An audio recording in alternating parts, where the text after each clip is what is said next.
Stephanie Scott was a well-known and highly respected high school teacher from New South Wales, Australia. On Easter Sunday in 2015, she had gone to school to prepare for her upcoming classes. Later that afternoon, as she was leaving, she was ambushed from behind and forced into a storage closet where a grisly, callous, and disturbing crime unfolded. But the most shocking part was yet to come. As police soon discovered, the crime hit much closer to home than anyone could have anticipated. Evidence revealed that Stephanie knew her attacker. This heartbreaking, stomach-churning story is one of the most cold and heartless crimes I've ever covered here on Unreal True Crime. Stephanie Scott was born on October 14, 1988, in Sydney, Australia. She was the second youngest of 5 children born to Marilyn and Robert Scott, affectionately known as Bob. The family made their home in Canawindra, a small town with around 2,000 residents located in the central western region of New South Wales. Growing up in the serene and peaceful surroundings of their family farm, Stephanie and her siblings formed a close-knit, loving family that cherished the simple joys of life. Stephanie was an extraordinary child raised in a healthy, joyful environment brimming with love. She was not only beautiful and intelligent, but also possessed a kind, gentle, and compassionate personality. Known for her sense of humor, Stephanie loved playing pranks. Her loved ones described her as noble, affectionate, and down-to-earth, always willing to lend a helping hand. Putting others before herself was a fundamental aspect of her character. With her infectious joy and radiant smile, Stephanie could brighten anyone's day. Even from a young age, she displayed wisdom beyond her years, listening without judgment and offering the best advice. Her empathy and ability to inspire were remarkable, and she despised cruelty, especially towards children and animals. As a teenager with a keen sense of fashion, she became a role model for her peers. After finishing primary school, Stephanie attended the high school where her father worked. It was there that she met Aaron Leeson Woolley, a charming classmate who shared her passion for football. They quickly became friends and both took part-time jobs at a local supermarket. Spending so much time together, Aaron became like a member of the Scott family. Upon graduating from high school, Stephanie chose to follow in her father's footsteps and pursue a career in education. Aaron supported her decision, even though it meant she would have to move to Wagga Wagga for university. The distance made them realize their true feelings for each other. In May 2010, during Aaron's 21st birthday party, their friendship blossomed into a romantic relationship.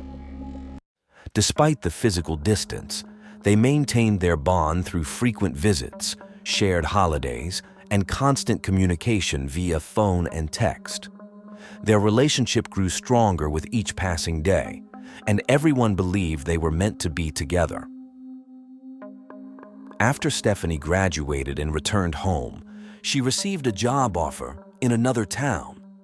The couple moved to Leeton, a small agricultural town in New South Wales. Before they left, Marilyn, proud of her daughter's achievements, gifted Stephanie a graduation ring. Once settled in their new home, Stephanie began her career teaching English and drama at Leeton High School. She was incredibly happy because teaching was undoubtedly her true passion. Her dedication to each student was evident. She didn't just impart knowledge, but also took a genuine interest in their feelings and thoughts. Stephanie became a mentor to many of them, her remarkable personality making her very popular among the students. She also earned the admiration and respect of her colleagues. Her ever-present smile reminded everyone that fulfilling one's vocation was a key to happiness. A joyous event took place on April 11, 2014. Stephanie and Aaron got engaged. They set their wedding date for exactly a year later. Stephanie poured her heart into planning their wedding, meticulously attending to every detail to ensure their guests would enjoy the day as much as she would. Aaron supported her every step of the way, even taking dance classes with her so their first dance as a married couple would be perfect. They also made reservations for their honeymoon in Fiji, convinced it was the most romantic destination for any couple in love. They never imagined their plans would be tragically cut short. On March 2, 2015, a new employee joined the company contracted to clean the school where Stephanie worked. His name was Vincent Stanford, a 24-year-old born on December 21, 1990 in Tasmania. Vincent had an identical twin named Marcus. When the twins were 3, the family moved to the Netherlands. His father eventually returned to Australia and lost contact with them, leaving his mother to raise the children alone. Vincent's childhood was typical, but as he grew, he became increasingly withdrawn and had severe difficulties socializing. His behavior problems at school escalated, earning him the nickname Psycho due to his violent outbursts. According to later reports, Vincent began having homicidal thoughts around the age of 7 or 8. At 12, he attacked his teacher, attempting to strangle her. As a result, he was expelled and sent to a behavior school for socially maladjusted children. Later, he was admitted to a psychiatric center for teenagers, where he was diagnosed with autism and oppositional defiant disorder. This diagnosis indicated his challenges in forming friendships and relationships. After his release, Vincent tried to enroll in university and join the military, but both attempts were unsuccessful. In 2013, he returned to Australia with his mother and siblings. Vincent appeared quiet and reserved, with his distinct Dutch accent, and had no friends or social contacts. He found the company of others stressful and cycled through various jobs before being hired by the cleaning company servicing Stephanie's school. Vincent's troubling behavior soon resurfaced. Unbeknownst to anyone, he began watching female students during lunch and secretly in the bathrooms. He fixated on a 12-year-old girl, stalking her both inside and outside school, taking daily photographs and documenting her movements in a notebook. He seemed to be planning to abduct her. It was later discovered that he also stalked 2 women working in nearby shops. By Easter week 2015, less than a week before Stephanie and Aaron's wedding, the couple was invited to a party in their hometown. Stephanie couldn't travel because she needed to prepare lessons for her substitute teacher and finalize a few details for the reception. Aaron didn't want to go without her but wanted to see his parents and best friend before the wedding. On Friday, April 3rd at 12:30 p.m., Aaron left for his hometown, unaware that it would be the last time he would see the woman he was about to marry. The young couple kept in touch through calls and text messages. Aaron attended the Saturday night party and then stayed at his parents' house. He and his fiancée spoke on the phone, saying their goodnights around 10:30 p.m. On the morning of Sunday, April 5th, 2015, Stephanie left her home to go to the school. While on her way, she sent a text to Aaron detailing her plans for the day. Around 11 a.m., she parked her red Mazda 3 next to the school. Then, she walked a few blocks to pick up the school keys from a colleague who lived nearby.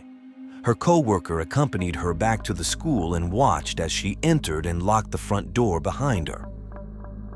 She went up to the second floor to the English teacher's lounge, where she sat down to work on her computer. Unexpectedly, Vincent was also in the building. Hearing noises, he passed by the lounge and saw Stephanie for the first time. Despite working there for over a month, he had never met her and had no idea she would be there. As he later confessed, upon seeing her, he felt an overwhelming urge to take her life. Vincent went home to retrieve what he called his assault kit, which consisted of a bottle of lubricant erectile dysfunction pills, several condoms, and some flexible handcuffs. It took him about 10 minutes to go and return. Upon arriving back at the school, he stayed downstairs, waiting for Stephanie to come out.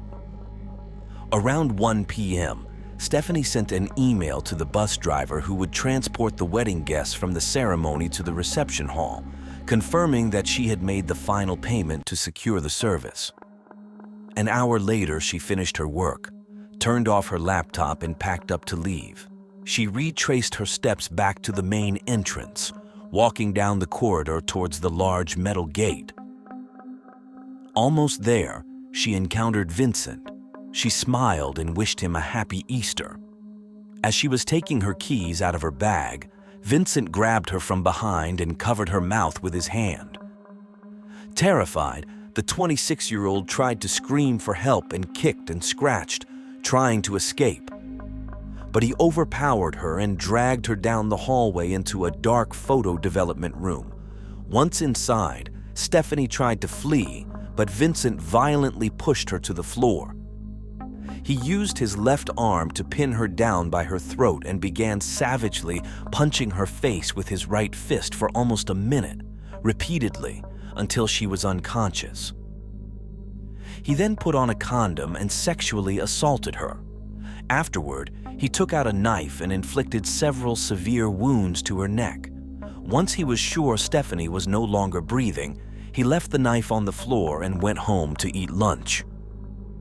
At home, he made himself a cheese sandwich and drank some coffee. Later, he returned to the school to clean the scene. Vincent washed the knife in the maintenance room and collected the items that had fallen from Stephanie in the hallway, including her car keys.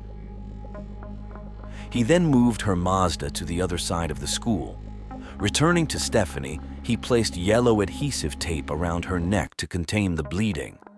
Vincent placed a plastic sheet in the trunk of the car and put Stephanie's body on top. He closed the vehicle and re-entered the building, where he used a high-pressure cleaner to wash the crime scene. By then, it was past 3 p.m. Vincent left the school and drove Stephanie's car to his home, parking it behind a large shed in his backyard. He then walked back to the school to retrieve his white Toyota Hilux.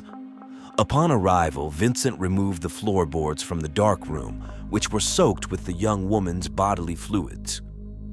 He loaded the wooden planks into his vehicle and returned home. Meanwhile, Aaron tried calling his fiancée, but she didn't answer. He found it odd, but thought she might be deeply focused on her work or that her phone was on silent or out of battery. Before leaving his parents' house, he sent a text to confirm if they would go out for dinner when he got back, but received no reply. By around 7:30 p.m., Aaron arrived at the home they shared, surprised to find neither Stephanie nor her car there. His concern grew when she still hadn't responded to his messages. He decided to drive around town to look for her, checking at the high school, friends' houses, and the main street, but saw no sign of her car. Although increasingly worried, he thought pre-wedding nerves might have driven her to stay elsewhere for the night, so he returned home and tried to sleep. In the early hours of Monday, April 6th, Aaron woke up frequently at every noise, hoping Stephanie had returned. Meanwhile, Vincent had driven Stephanie's car, with her body in the trunk, to Cocopara National Park. Once there, he placed her on the ground, removed her clothes, and covered her with branches. He then doused her with gasoline and set her on fire. Vincent gathered the removed clothes, the car's sun visor, and the plastic sheet used to cover the trunk, and placed them in a bag. Before leaving, he picked up the gasoline canister. Vincent returned home, left the items in the shed, changed his clothes, and abandoned Stephanie's car near an irrigation canal. After 7:30 a.m., he drove around town, disposing of Stephanie's belongings in various trash bins along the main street and near a sports complex. However, he kept her driver's license and engagement and graduation rings. Meanwhile, Aaron had risen early to send another message to his girlfriend but received no response. He started calling friends and the Scott family, but no one had heard from Stephanie. By then, Aaron was convinced something was wrong and went to the police station to report his fiancée missing. The news caused a stir in the peaceful community, which quickly mobilized to search for her.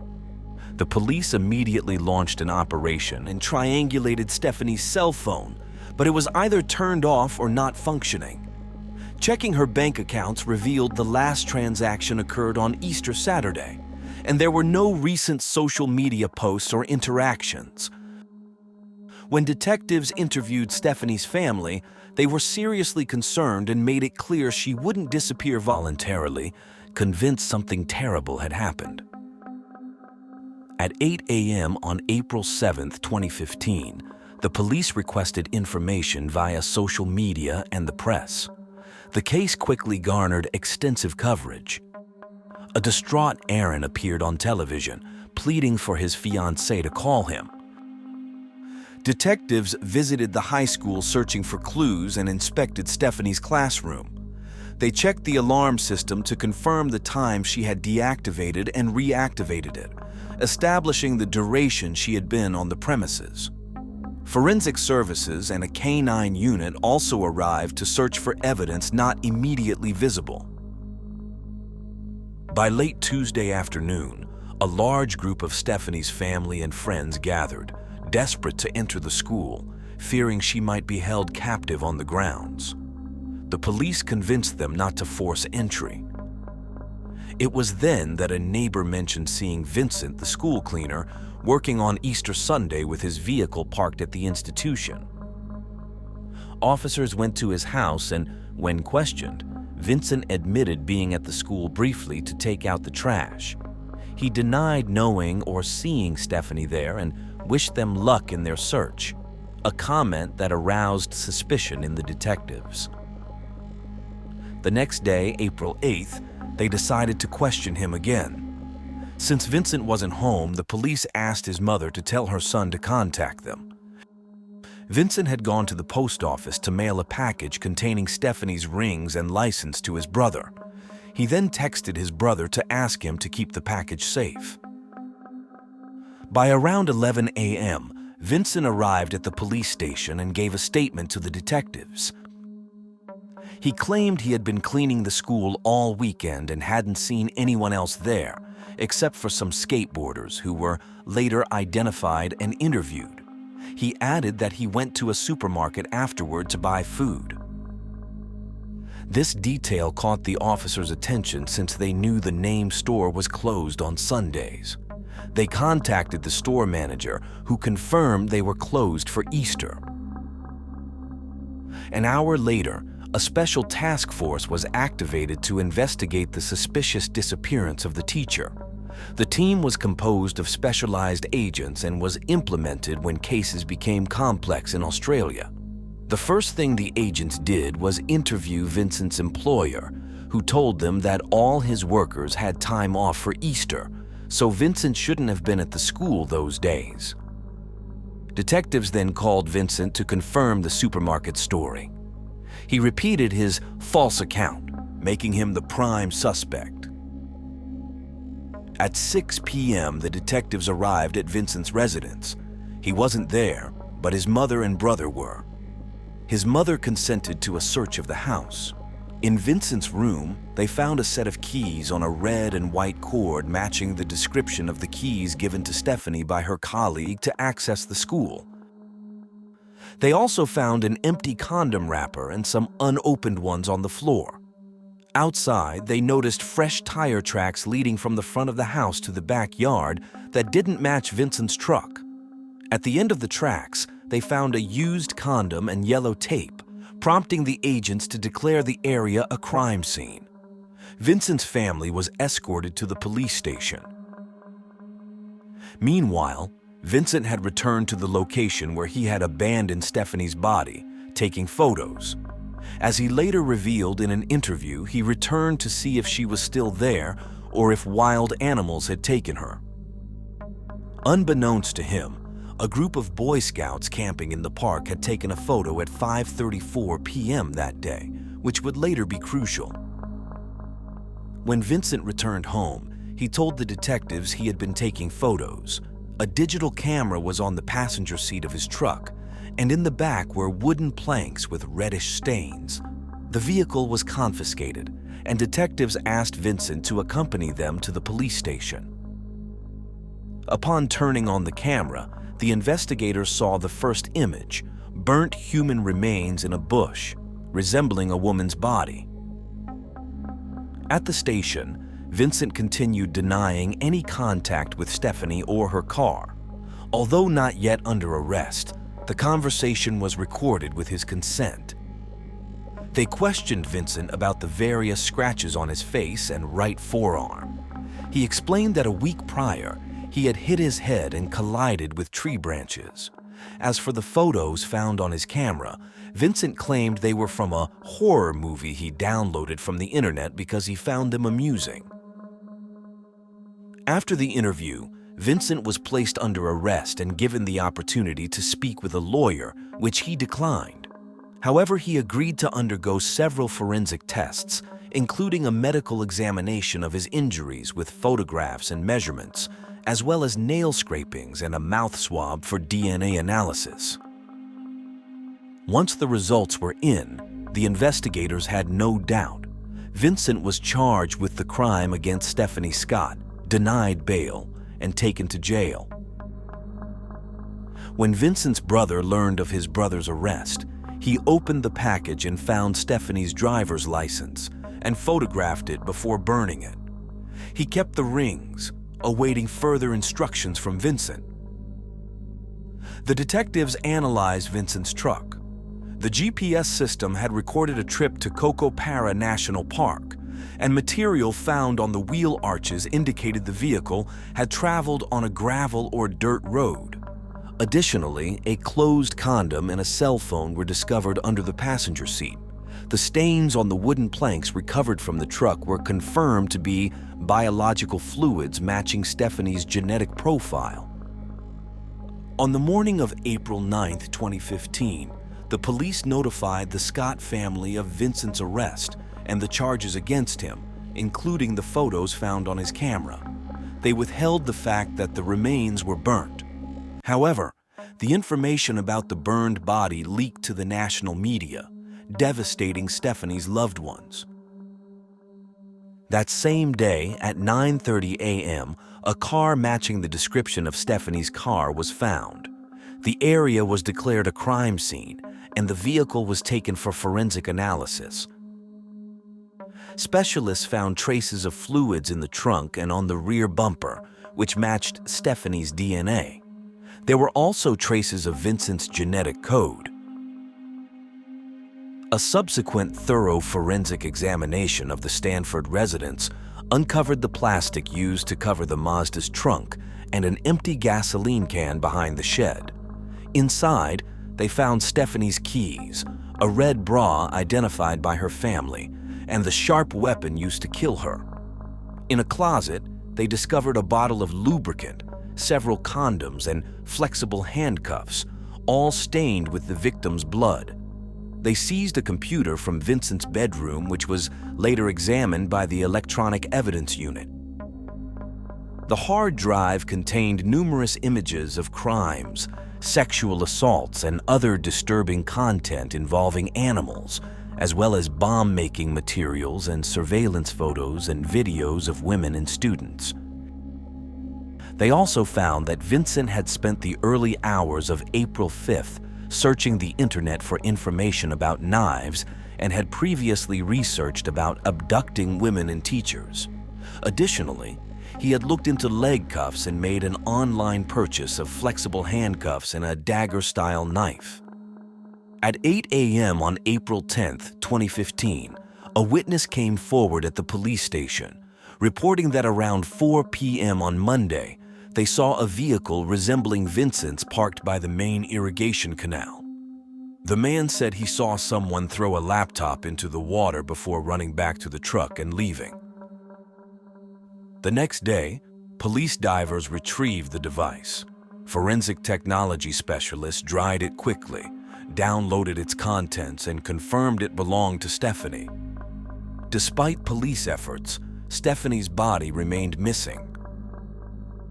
News outlets published photos of Vincent's vehicle, urging anyone with information to contact the police. The scouts who had been in Cocopera National Park on April 8th responded to this call. A photograph taken by one of the boys showed Vincent driving his white truck, leaving the area where he had allegedly abandoned Stephanie's body. Thanks to this lead, near 5 p.m. on April 10th, the day before Stephanie's scheduled wedding, police found charred human remains in a narrow scrubland strip in the park, near a road. Upon analysis, the body was identified as that of the missing teacher. On what should have been Stephanie and Aaron's wedding day, April 11, 2015, Vincent requested to speak with the lead investigator. Vincent finally confessed to the crime, stating that he had gone a bit crazy and felt an overwhelming urge to take Stephanie's life. He admitted to hitting her about 40 times but offered no reason or emotion behind his actions, suggesting his mental problems had resurfaced. When asked why he had a knife with him, Vincent explained that he kept it in the cleaning room as a tool he had previously used to open something. On April 13, 2015, an autopsy revealed that Stephanie died from blunt force trauma to the head. She had hematomas on the right side of her face, a small laceration on her eyebrow, a fractured nose, and an eye injury consistent with severe impact. Additionally, there were 2 knife wounds on the right side of her neck, with the right internal jugular vein being severed, though no associated hemorrhage was found along the cut's path. On April 21st, Vincent was interviewed again to clarify the details of his confession and to locate Stephanie's rings. Vincent revealed that his brother Marcus had helped with the rings. The next day, after 1 p.m., Stephanie's funeral was held, attended by over 1,500 people, including family, friends, students, and community members. They gathered at the location where she was supposed to marry Aaron. Many wore black with a touch of yellow. Townspeople tied yellow ribbons to trees along the route to the funeral. Stephanie's family and friends shared beautiful tributes about her reflective nature and care for others. On May 9, 2015, Vincent called his twin brother Marcus, asking him to sell the rings. Marcus, in an act he later described as misguided loyalty, pawned them for $705 in Adelaide. In a subsequent phone call, Vincent instructed Marcus to buy a plane ticket to visit him in jail and give the rest of the money to their mother. Marcus followed these instructions and visited Vincent on May 20th. 2 days later, Marcus was interviewed by the police. He denied receiving any packages from his brother and had deleted their text messages. Due to the case's uproar, Marcus and his father decided to move to a different city, where Marcus started working on a flower farm. However, on June 9th, authorities visited Marcus's new home. During the search, they seized a camera, a pawnshop receipt, and his mobile phone. Marcus was arrested and taken to New South Wales, charged as an accessory to murder and placed in the Unitary Correctional Facility. On August 5th, during questioning, Marcus stated he never understood why Vincent sent him Stephanie's belongings, expressing confusion and anger. 7 months later, on March 31, 2016, Marcus pleaded guilty. On July 19, 2016, it was Vincent's turn to appear before the same court, where he pled guilty to aggravated sexual assault and murder. Psychological evaluations revealed a pattern of social and interpersonal deficits, including an inability to experience emotions, extreme detachment, and indifference to others. It was clear that he harbored violent thoughts, which, when stressed, could reach an intolerable level. He scored high on scales of perversion and violence, though his psychopathy tendencies were low. According to the presented tests, Vincent told the forensic psychologist that being around people was stressful and unpleasant for him. He claimed the crime was not premeditated and that, while he did not enjoy committing it, doing so helped reduce his overall tension and overwhelming need to kill the young woman. A month later, on August 24, 2016, Marcus was sentenced to 15 months without parole for being an accessory to his brother after the crime. The judge described his actions as absolutely atrocious, shameful, and unforgivable, noting that despite being driven by misguided loyalty to his brother, Marcus had abandoned morality and human decency in favor of a criminal's interests. Marcus's sentence was retroactive to his arrest, so he was released on September 9th of the same year.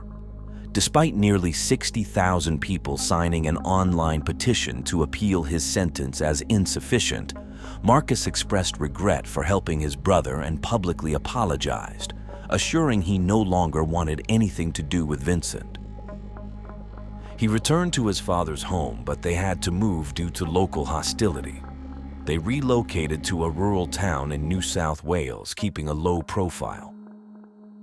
A month later, on October 10, 2016, court sessions resumed for Vincent's sentencing. Stephanie's mother took the stand to speak about the emotional impact of the crime. One of her most poignant statements was lamenting that her daughter spent her wedding day in a morgue, without vows or a wedding dance. The video of Vincent's police confession from April 2015 was then shown. As everyone listened in shock, Vincent sat with his head down. Finally, on October 12, 2016, the judge announced the sentence. In his verdict, the judge described Vincent's behavior as deeply disturbing, noting his fluctuations between despair and unmet expectations, leading to deep-seated hatred. He declared the case fell within the worst category and left no doubt about Vincent's guilt. Vincent Stanford was sentenced to 15 years without parole for aggravated sexual assault and life imprisonment for the murder of Stephanie Scott. Upon the verdict's announcement, the public showed support. Just 2 weeks after Vincent's sentencing, another tragedy struck the Scott family. On October 31, 2016, while chopping trees, Bob lost his life when a trunk fell on him at the family farm.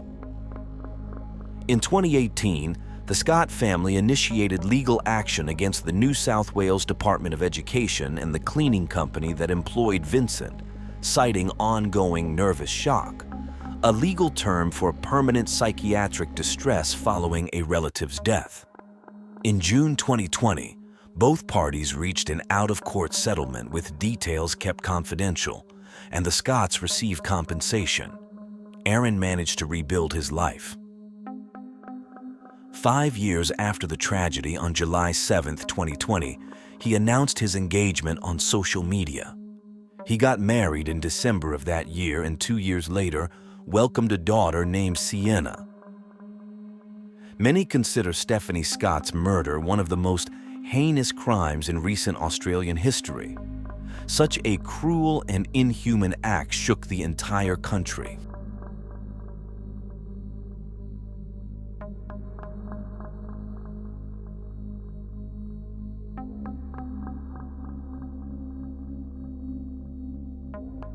John Paul J.P. Miller married Allison Miller on February 26, 2000, and they had 5 children together. J.P. had a deep love for Jesus, which led him to start working as a pastor when he was around 20 years old. In 2006, he began holding church services in a library, attended only by his family and a few close friends.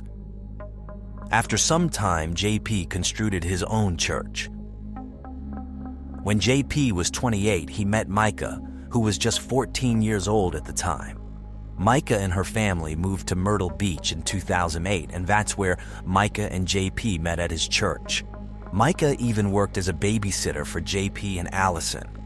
JP and Allison's marriage started having serious problems when Allison accused him of having relationships with minors and being addicted to prostitution. The church urged JP to get therapy, but he refused. Despite these serious accusations, he kept preaching as if nothing was wrong. This caused some members of the congregation to leave because they couldn't reconcile his actions with their Christian beliefs.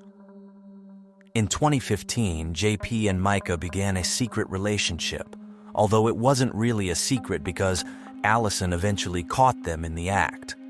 JP and Allison's marriage ended in divorce in 2016. The following year, JP proposed to Micah, and they got married in his church, with JP officiating the ceremony himself. After they got married, things started to get worse. Micah revealed that JP began abusing her in every possible way, sexually, financially, and emotionally. Despite this, they stayed together and even went on mission trips to countries like Ethiopia and Mexico. Their religious beliefs didn't allow for divorce, and it seemed like Micah was determined to make the marriage work until she just couldn't anymore. By November 2022, things had become unbearable. Micah left to stay with her family because she couldn't take it anymore. JP sent her an email saying that when someone hurts him, he retaliates instead of forgiving. When Micah decided to move in with her sister, JP threatened both her and her sister. In February 2023, despite all their issues, JP and Micah signed a prenuptial agreement 6 years after getting married. At that time, they were living in the church, which was excluded as a marital asset if they got divorced. Basically, if they divorced, Micah would get nothing. The agreement also stated that neither of them would talk about the church's internal matters or publicly discuss their problems. On October 8th of the same year, Micah filed for divorce, but the case was dismissed because they said they wanted to give their marriage another try. However, just 10 days later, JP filed for divorce since they were no longer living together and wanted to end the relationship.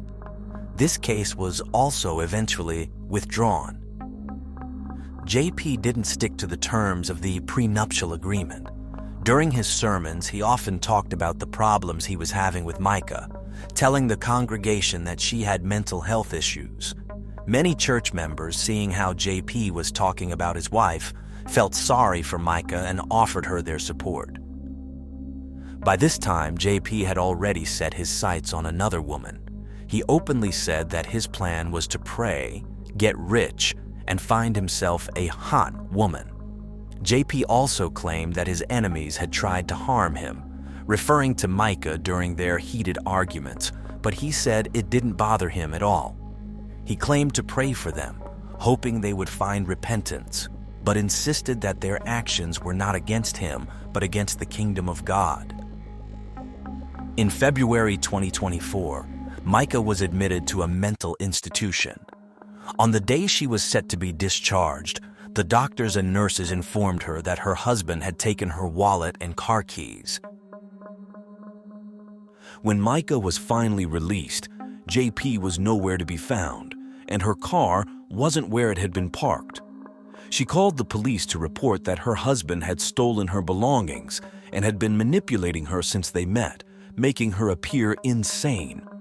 The police contacted the pastor to get his side of the story, but he simply told them that his wife was mentally unstable, that she had an episode like this every year lasting about a month, and that he wouldn't return the car until this phase passed because the vehicle was marital property, not solely hers.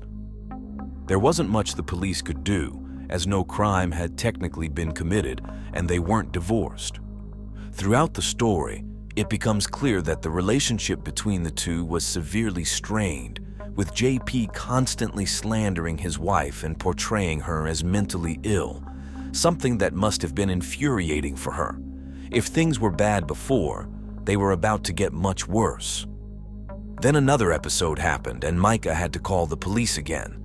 Someone had slashed her tires. When she took the car to the shop, they discovered a system installed that slowly deflated the tires, something that could have caused a serious accident if she hadn't noticed it in time. But that wasn't all. A GPS tracker had also been installed, allowing someone to monitor her every move. She told the police who she suspected was responsible, but without evidence, it was just an accusation. Later that day, while she was at a gas station, her husband showed up.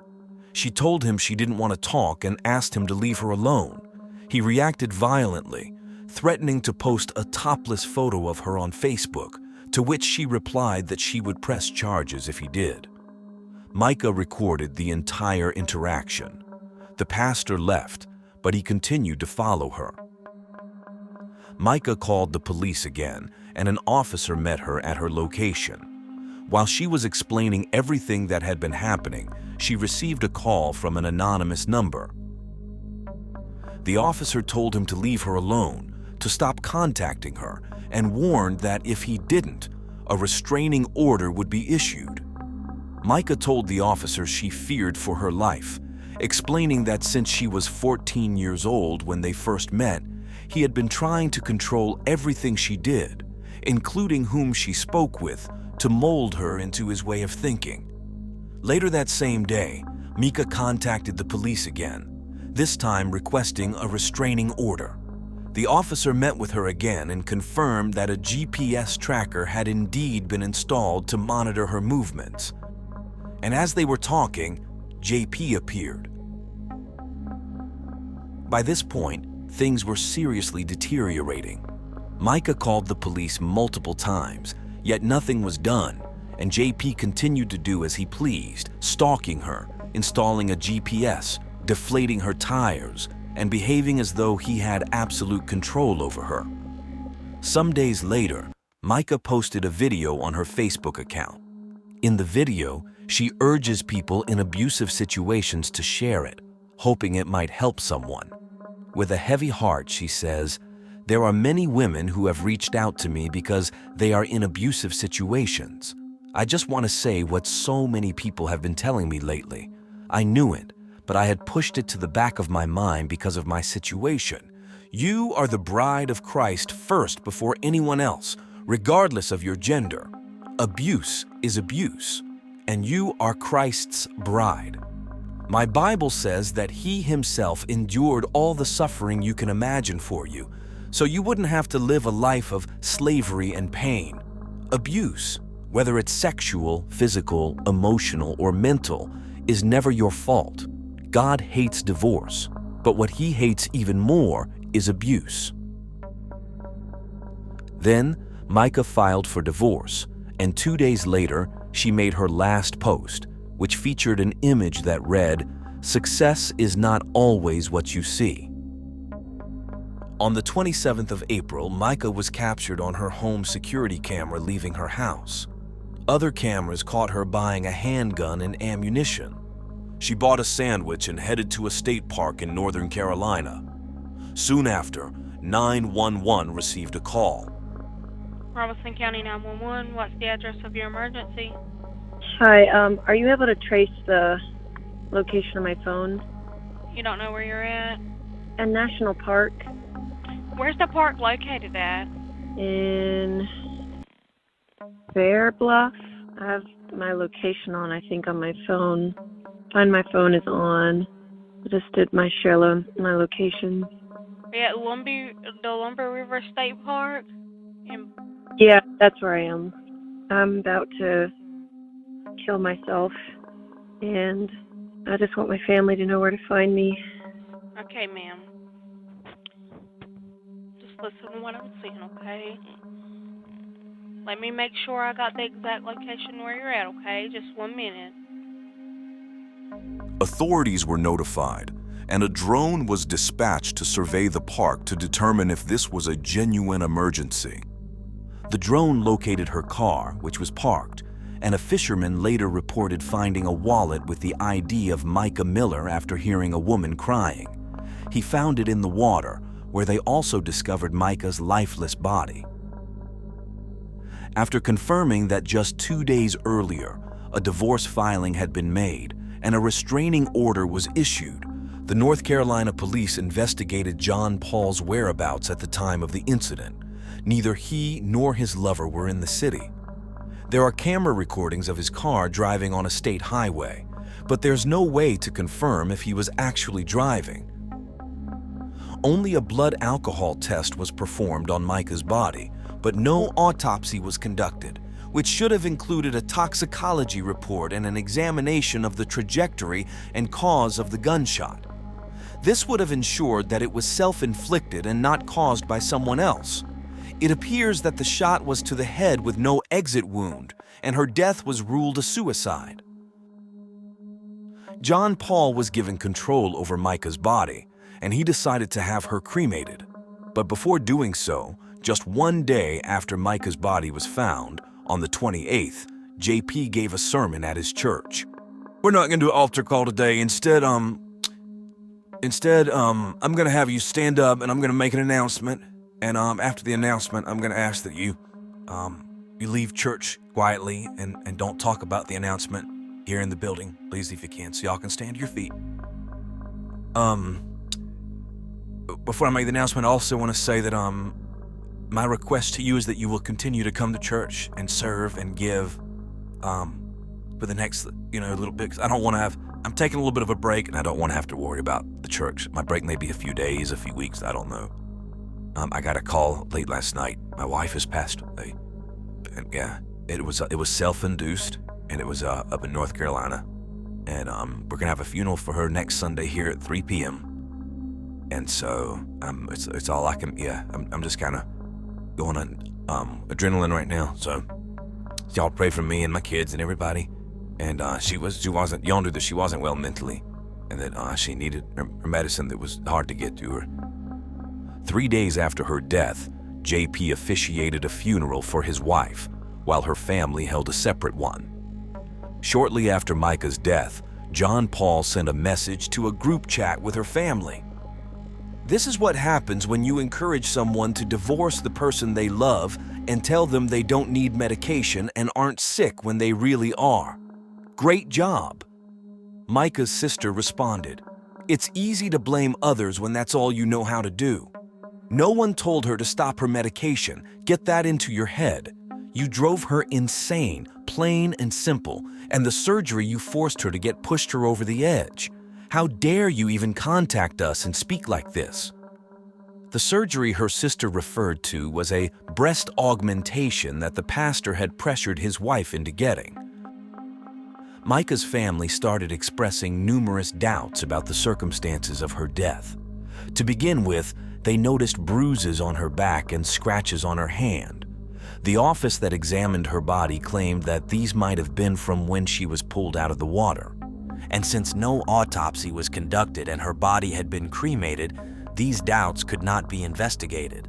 Micah's father stated that a bullet was found lodged in a tree near where her body was discovered, one of the same bullets Micah had bought before heading to the park. It's strange that someone intending to take their own life would miss on the first attempt. He also mentioned that his daughter had never been to that location before and that the last time he spoke to her, she didn't seem like herself. She had told him she was buying a gun for protection because she feared for her life, and she knew how to use it since she had taken shooting classes. The police didn't check her car for a GPS device, despite Micah's earlier claims, nor did they confirm whether JP was actually driving the car caught on camera, supposedly with his lover. Incidentally, this is the same lover JP tried to cheat on with a waitress, to whom he left a $20 tip along with his phone number. Micah's family claims that the voice in the 911 call didn't sound like her. She spoke slowly in the recording, but normally she was much more lively, speaking quickly. Now, there's speculation that Micah wasn't alone that day and that someone forced her to make the call. If Micah was truly concerned about her family finding her body, wouldn't she have left a note or sent her location to a family member? Some people are even suggesting that her voice in the 911 call could have been generated by artificial intelligence. Where did the bruises and scratches come from? Was she alive when her body was placed in the water? Why was there dirt on her hands? And why did she buy food if she was planning to end her life? Why did she have a hair appointment that week and plans to go on a mission trip?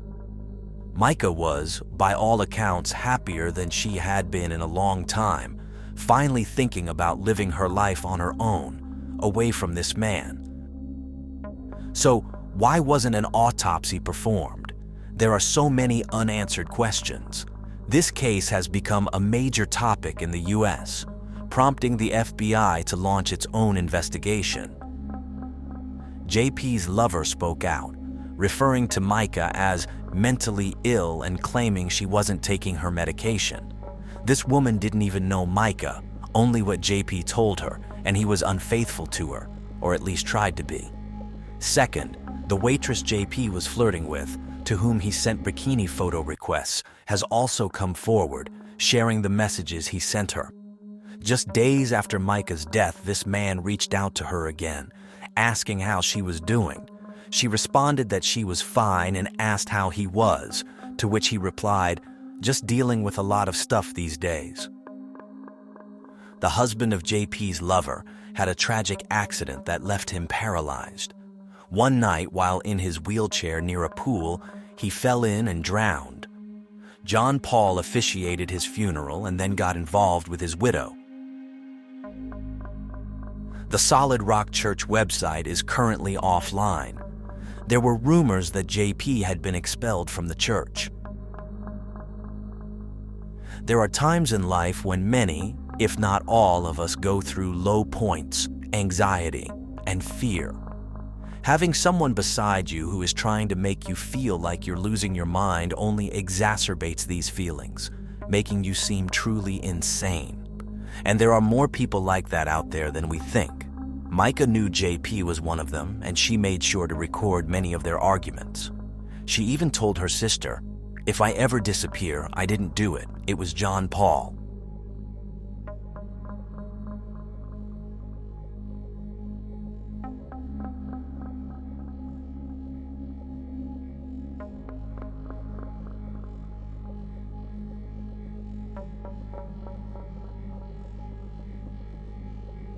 Kate Waring was born in Charleston, South Carolina. She had 2 siblings and loving parents who tried to give their children the best of everything.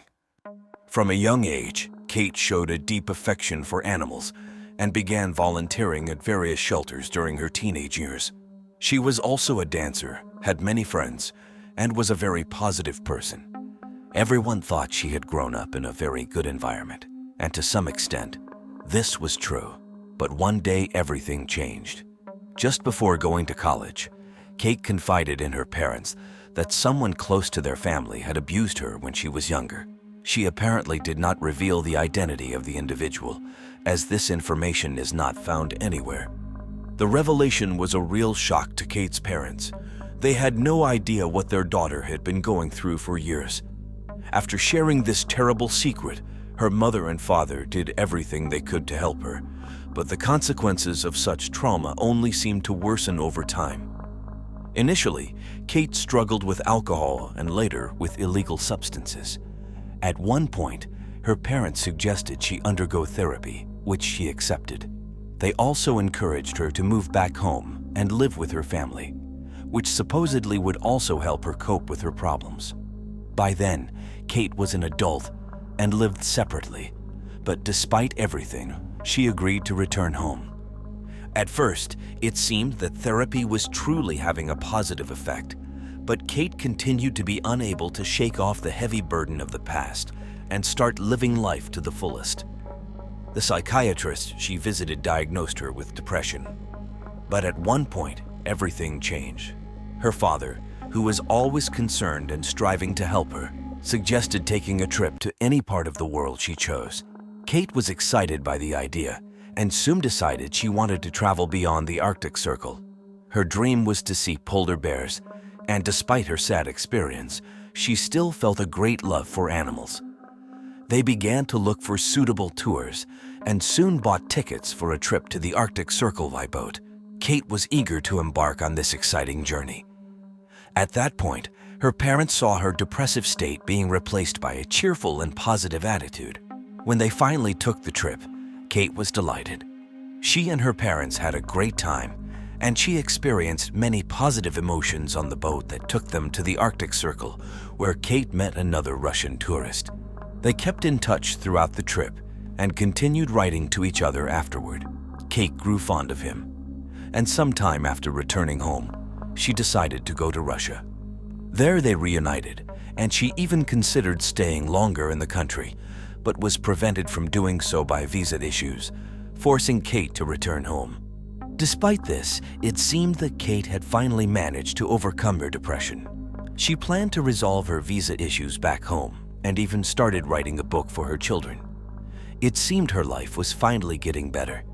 However, on Saturday, June 12, 2009, everything changed. That day, Kate was alone at home while her family was away on a business trip. Kate would always call her father to say everything was fine, but this time she didn't. Concerned, her father tried to call her, but there was no answer. After some time, he asked someone to check on their daughter at home. Given her past problems with alcohol and illegal substances, the parents were worried. Upon arriving home, this person did not find Kate, but strangely, the light in her room was on. It seemed as though Kate had just stepped out and would return soon, but Kate did not appear. It was also discovered that Kate had left important medication at home, which she needed to take regularly. Despite their anxiety, her parents decided not to panic and to wait for her return, considering that Kate was 28 years old at the time and capable of living her own life. Her father decided to wait until Monday, after which he planned to call the police. On Monday morning, the father received a call from the bank. An employee informed him that a man had attempted to cash a check for over $4,000 signed by Kate Waring. They couldn't reach Kate herself, and her father was listed as a co-signer on her account. The situation seemed extremely odd. The father knew for certain that his daughter only had a few $100s in her account. That was why the bank's security decided to contact him. However, Kate's signature on the check appeared authentic. They also provided the name of the man who had brought in the check, Ethan Mack. The father did not recognize him, but since the bank authenticated Kate's signature, he assumed the man was an acquaintance of his daughter. Nevertheless, he decided to contact the police as Kate was still unreachable. Detectives began to investigate the woman's disappearance and first questioned Ethan Mack. He claimed to have known Kate for years and that she had written the check to settle old debts. According to Ethan, he frequently gave Kate money for clothing, jewelry, and other purchases. Conversations with Kate's friends revealed that she had been friends with Ethan for an extended period. They indicated that there had never been a romantic relationship between the two, but they were always close. Ethan claimed that he and Kate met on Friday night and went out for dinner at a restaurant. Afterwards, he drove her home and left for his own affairs. He even showed detectives correspondence with Kate, which confirmed his account of their dinner. Ethan allowed the detectives to search his house, where he lived with his mother, as well as his car. Nothing suspicious was found during the search, but the police still found the situation regarding a check to be odd and were not quick to dismiss him as a suspect. Eventually, Ethan called the police station, forcefully requesting to be left alone. The police tried to reconstruct the timeline of the Friday night when Kate was last seen. She had seen her therapist in the afternoon, then went to the gym. Afterwards, she entered a store and bought a bottle of wine. Security cameras captured her talking to someone on the phone at that time. According to the investigation, it is possible that she was speaking with Ethan, who later picked her up, and they went to a restaurant. Kate's parents recalled another disturbing fact on the day she disappeared. Kate had told them she was having some problems but declined to specify the nature of these issues. Her parents did not recall this conversation until a few days later. Unfortunately, this information did not aid the search. As weeks passed, Kate remained unlocated. Her parents felt the police were not doing enough, considering Kate's troubled past. In August, however, the case was revitalized when it was taken up by a group of former police officers led by a lawyer named Andy Savage. This group had been privately investigating unresolved cases, and Kate Waring's case caught their interest. The team consisted of 5 individuals, each with extensive police experience. One of them, former detective James Randolph, first examined Kate's bedroom and noted 2 suspicious elements. Firstly, he was struck by a packet of medication that Kate regularly took. Her parents confirmed she would never intentionally stop taking her medication, so the fact that the packet was left at home was highly concerning. Secondly, he found Chinese currency on Kate's bed, which was peculiar because her parents had no idea where she had obtained it or why she needed it. Another team member, Bobby Minter, who specialized in gathering online information about individuals and tracking them, was then involved. His skills proved invaluable. He quickly found that on the night of her disappearance, around 10 p.m., Kate had called her friend James, who did not answer the phone. She then left him a very troubling voicemail claiming someone had stolen her credit cards and revealed that her phone was last active at 1:53 a.m. when, for some reason, she called her own voicemail number. Lewis discovered that the call was made from the area of James Island, which was a few kilometers from Kate's house. Another team member, former homicide detective Eugene Fraser, learned something intriguing. He spoke with several acquaintances living in James Island and found it odd that Ethan Mack, who had voluntarily let the police inspect his and his mother's home, did not actually live there. Instead, he rented an apartment in a nearby building. Eugene was fortunate to uncover these details since one of his acquaintances happened to be the landlord of the apartment Ethan had rented. Digging deeper, the team of detectives realized the police had not conducted a proper investigation into Ethan. They had only performed a superficial check of his mother's house. The team decided to investigate on their own and found that Ethan had a girlfriend named Heather Camp. When they asked Kate's parents if they knew the woman, her mother recalled a strange story. Kate had met Heather about a month before she disappeared on a train from Washington, D.C., where Kate had been having issues with her visa for Russia. After meeting her on the train, Heather told Kate that she had been robbed of her wallet and now had nothing to live on. Kate agreed to help and lent her a significant amount of money. Heather claimed she had landed a job as a pediatric surgeon in South Carolina and was supposed to start in the coming days. Later, Heather announced that her daughter had died in a car crash in New Jersey, and her behavior appeared completely irrational. She did not go there, and her demeanor suggested that her daughter's death did not affect her greatly. The detective team discovered another curious fact. Heather was facing a fraud case in Indiana. The charge was that she had been posing as a licensed doctor by falsifying the necessary documents. The team thus gathered an impressive set of data that forced them to look at the case from a different angle. They passed all this information to the police, but the police were completely reluctant to continue the investigation. The team realized that the only way to get the police to take action was to present incontrovertible evidence that implicated Heather in Kate's disappearance. To achieve this, the team took extreme measures.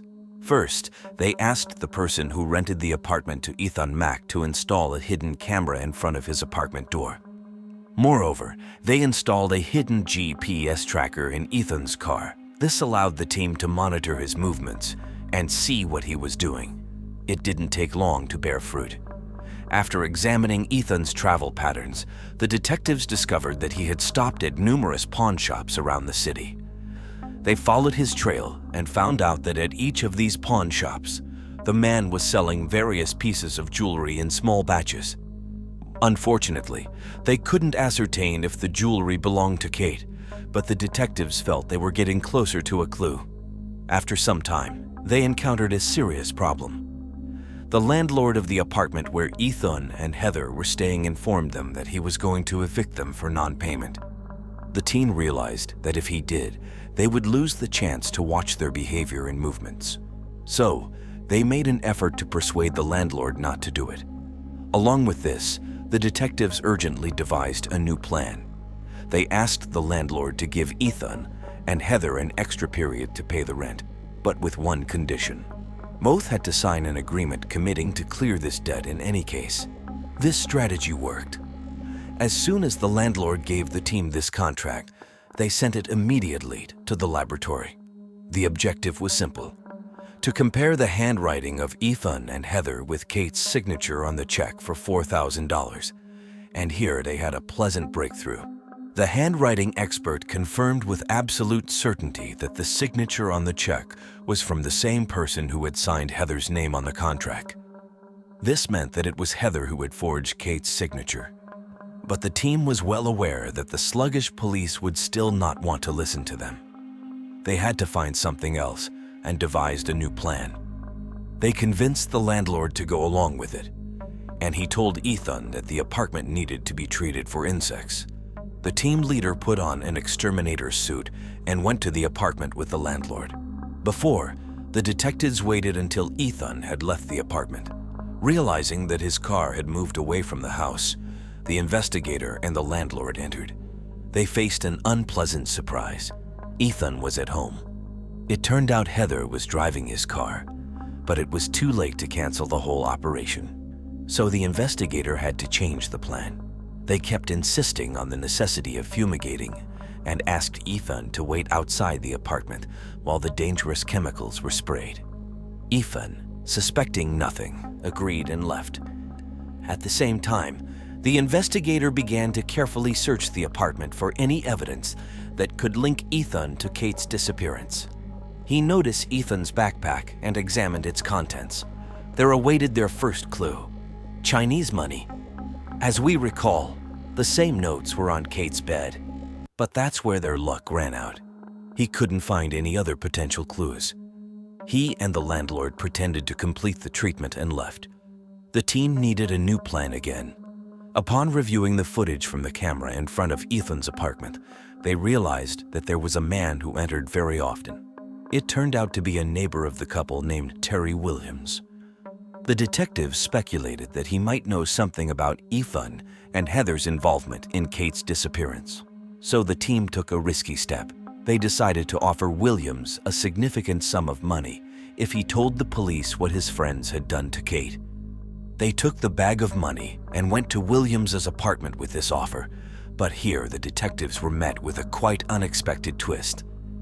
At the time when Williams was approached and informed of the situation, Heather was at her own home and overheard everything. Apparently, there was a discussion involving Ethan and Williams. When the detectives started speaking with her lover, Heather panicked. She called Ethan and hysterically explained what had happened. The investigation team did not expect this and spent the following days trying to figure out what to do next. Then, another surprise occurred. Williams called them and invited them to his house to talk.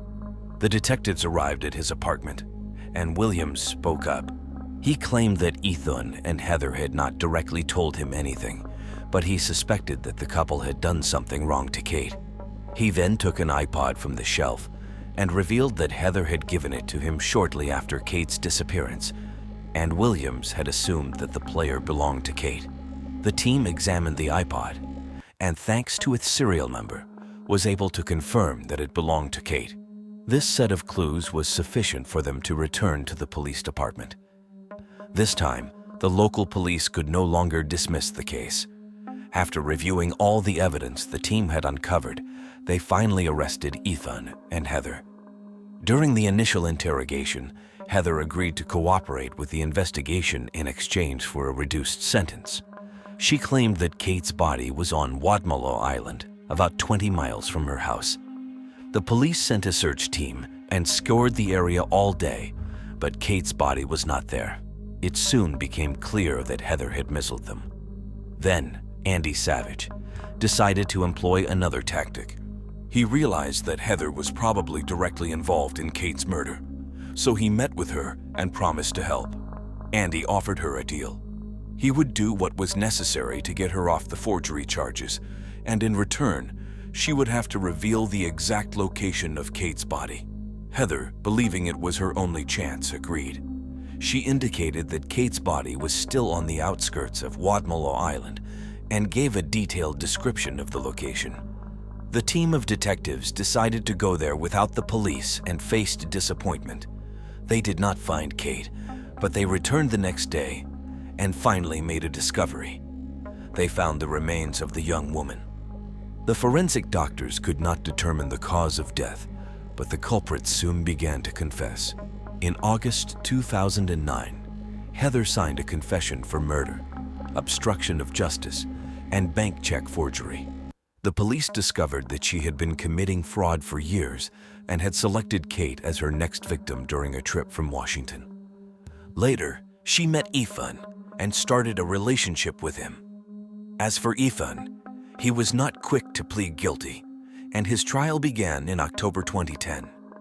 Based on Heather's testimony, the prosecution reconstructed the events of the disappearance. According to her story, on the day Kate disappeared, she found out that Heather had deceived her and also stolen her credit cards. Kate threatened to tell her father, who would likely involve the police. Heather told Ethan, who took her side despite his long friendship with Kate. According to the investigation, Kate was not just having dinner with Ethan that night. Heather was also present. It seems that the pair was trying to negotiate with Kate to prevent her from revealing the deception. At the restaurant, Heather may have promised Kate to return the credit cards and the money that had been at Ethan's apartment. When the three arrived there, Heather and Ethan might have waited for the right moment to end with her life. The court questioned Heather's version of events and eventually sentenced her to 39 years in prison. As for Ethan, he was slightly luckier. He was sentenced to 25 years, this difference being that Heather was also charged with fraud.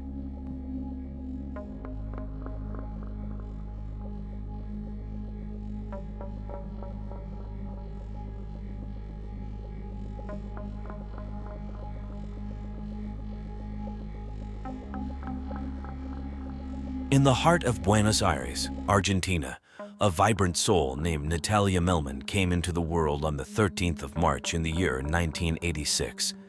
She was the third child in a family of 4, comprising 2 boys and 2 girls, born to the loving couple of Gustavo and Laura. Theirs was a comfortable middle-class household, sustained by the hard work of her parents. When young Natalia was just 6 years old, her parents made a life-altering decision. They decided to uproot their family and seek a new beginning in Miramar, affectionately known as the City of Children. The Melman family longed for a serene environment that would connect them with nature, shield them from the hustle and pollution of bustling cities, and enable them to build a harmonious life together. Their journey led them to Miramar on the 7th of November in 1992. Nestled on the Atlantic Ocean coast, Miramar enchanted with its picturesque landscapes and captivating beaches. Its population hovered around 35,000 residents, and the city's economy thrived during the vibrant summer tourist season. Agriculture and agro-industry played significant roles. As the year 2001 dawned, Natalia found herself immersed in her studies at high school. She was a brilliant student, consistently achieving top-notch grades. However, her commitment to academics did not hinder her sociability. Among her peers, she was celebrated for her infectious cheerfulness and outgoing nature. Such qualities led to her being chosen as the class representative, a testament to her popularity. Yet, like any typical young person, Natalia cherished her moments of leisure. She frequently embarked on adventures to various dance venues, where the rhythm of life blended with her youthful spirit. In the vibrant nightlife of Argentina, these venues are commonly referred to as boliches, and they often attract a young, enthusiastic crowd. Natalia, a bright and determined young woman, had a clear sense of how to balance her pursuit of fun without compromising her aspirations. She was deeply committed to her responsibilities and had her eyes set on a future that held a special place in her heart. A future in medicine, with a particular fascination for obstetrics, where she envisioned herself helping bring new life into the world. Natalia possessed a level of maturity and charisma that made her seem older than her years, endearing her to a wide circle of friends. Despite being in a relationship, she confided in her close friends about lingering feelings for her previous boyfriend, who had also moved on to a new romance. Her mother fondly remembered her as a passionate and loving young woman. On the evening of Saturday, February 3, 2001, just 1 month shy of her 15th birthday, Natalia found herself grappling with a whirlwind of emotions.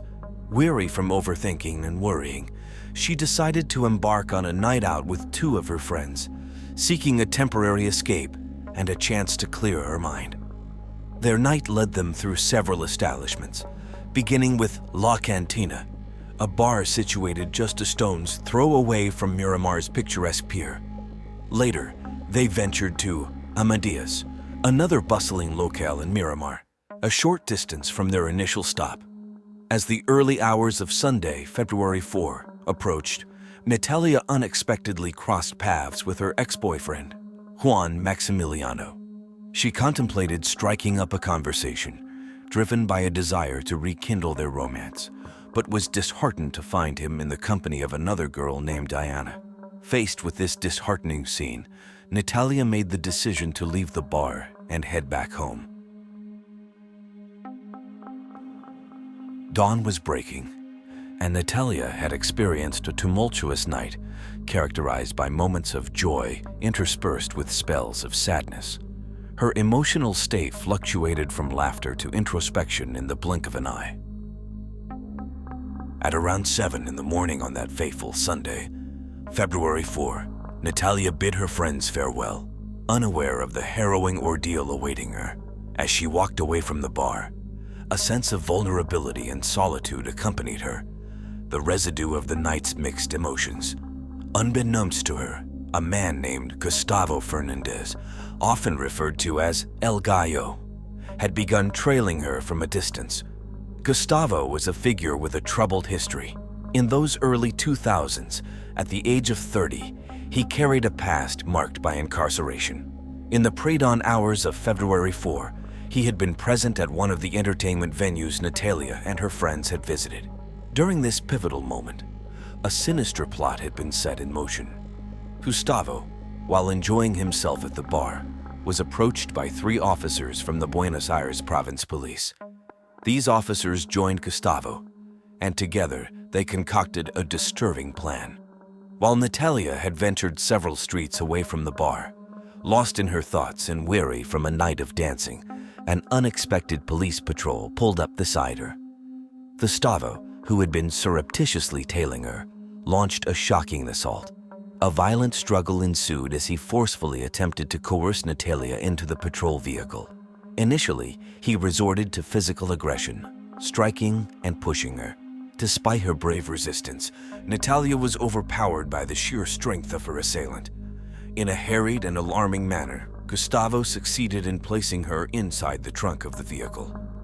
Remarkably, Gustavo then continued to walk away nonchalantly, as if nothing untoward had occurred. Meanwhile, the 3 police officers sped off with Natalia towards the outskirts of the city. Their destination was a rustic cabin in an area devoid of basic amenities like water and electricity. It was a remote and desolate location chosen as part of their sinister plan.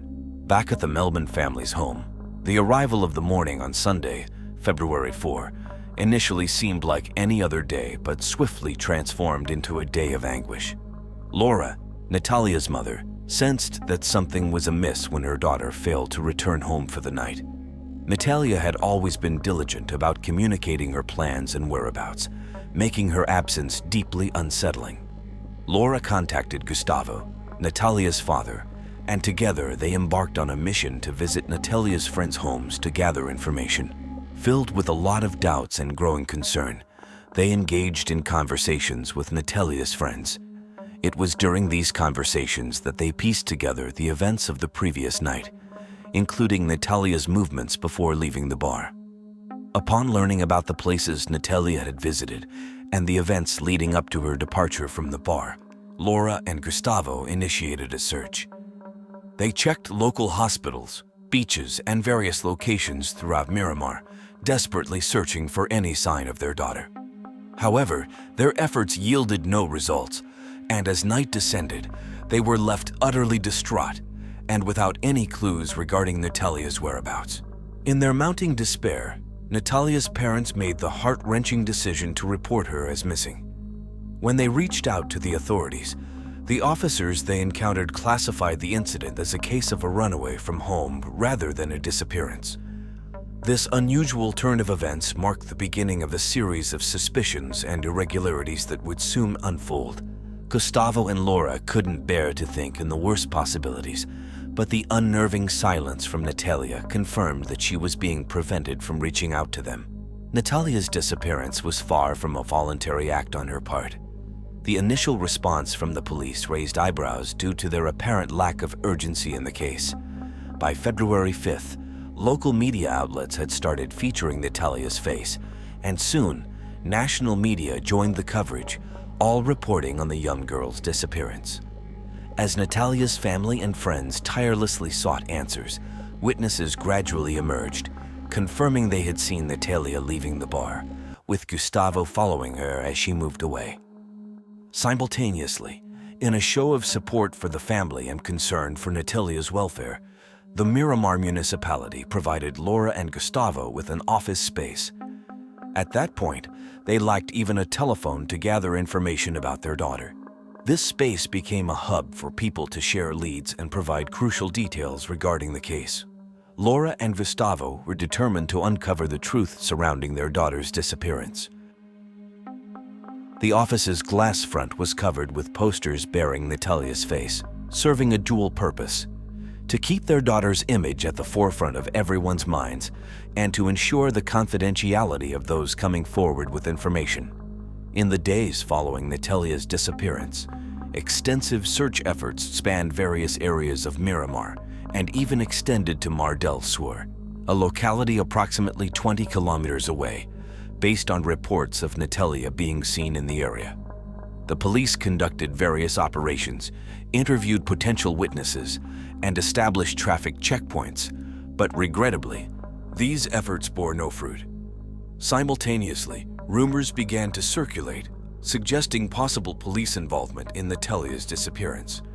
The police investigations extended to another coastal area in the Buenos Aires province, as suspicions grew around certain police officers' roles in the case. Gustavo, initially a witness, gradually faded from his usual places of visit, eventually disappearing entirely. This development frustrated the Miramar community and deeply distressed Natalia's parents. They felt betrayed and couldn't comprehend how the prime suspect in their daughter's disappearance had managed to escape scrutiny. Days turned into weeks, and the official authorities remained tight-lipped, prompting the community to express their dissatisfaction. A series of protests erupted, demanding answers regarding Natalia's case. These demonstrations, attended by both locals and thousands of tourists, consistently called for Natalia's safe return, with around 8,000 people marching each night, vowing to stay on the streets until she was found. On February 8, 2001, a young woman was exploring the iconic sand dunes area of Miramar. While traversing the terrain, she made a grim discovery: the lifeless body of a girl, just 800 meters from where police had been conducting search operations. The girl's remains were in an advanced state of decomposition and partially covered by clothing.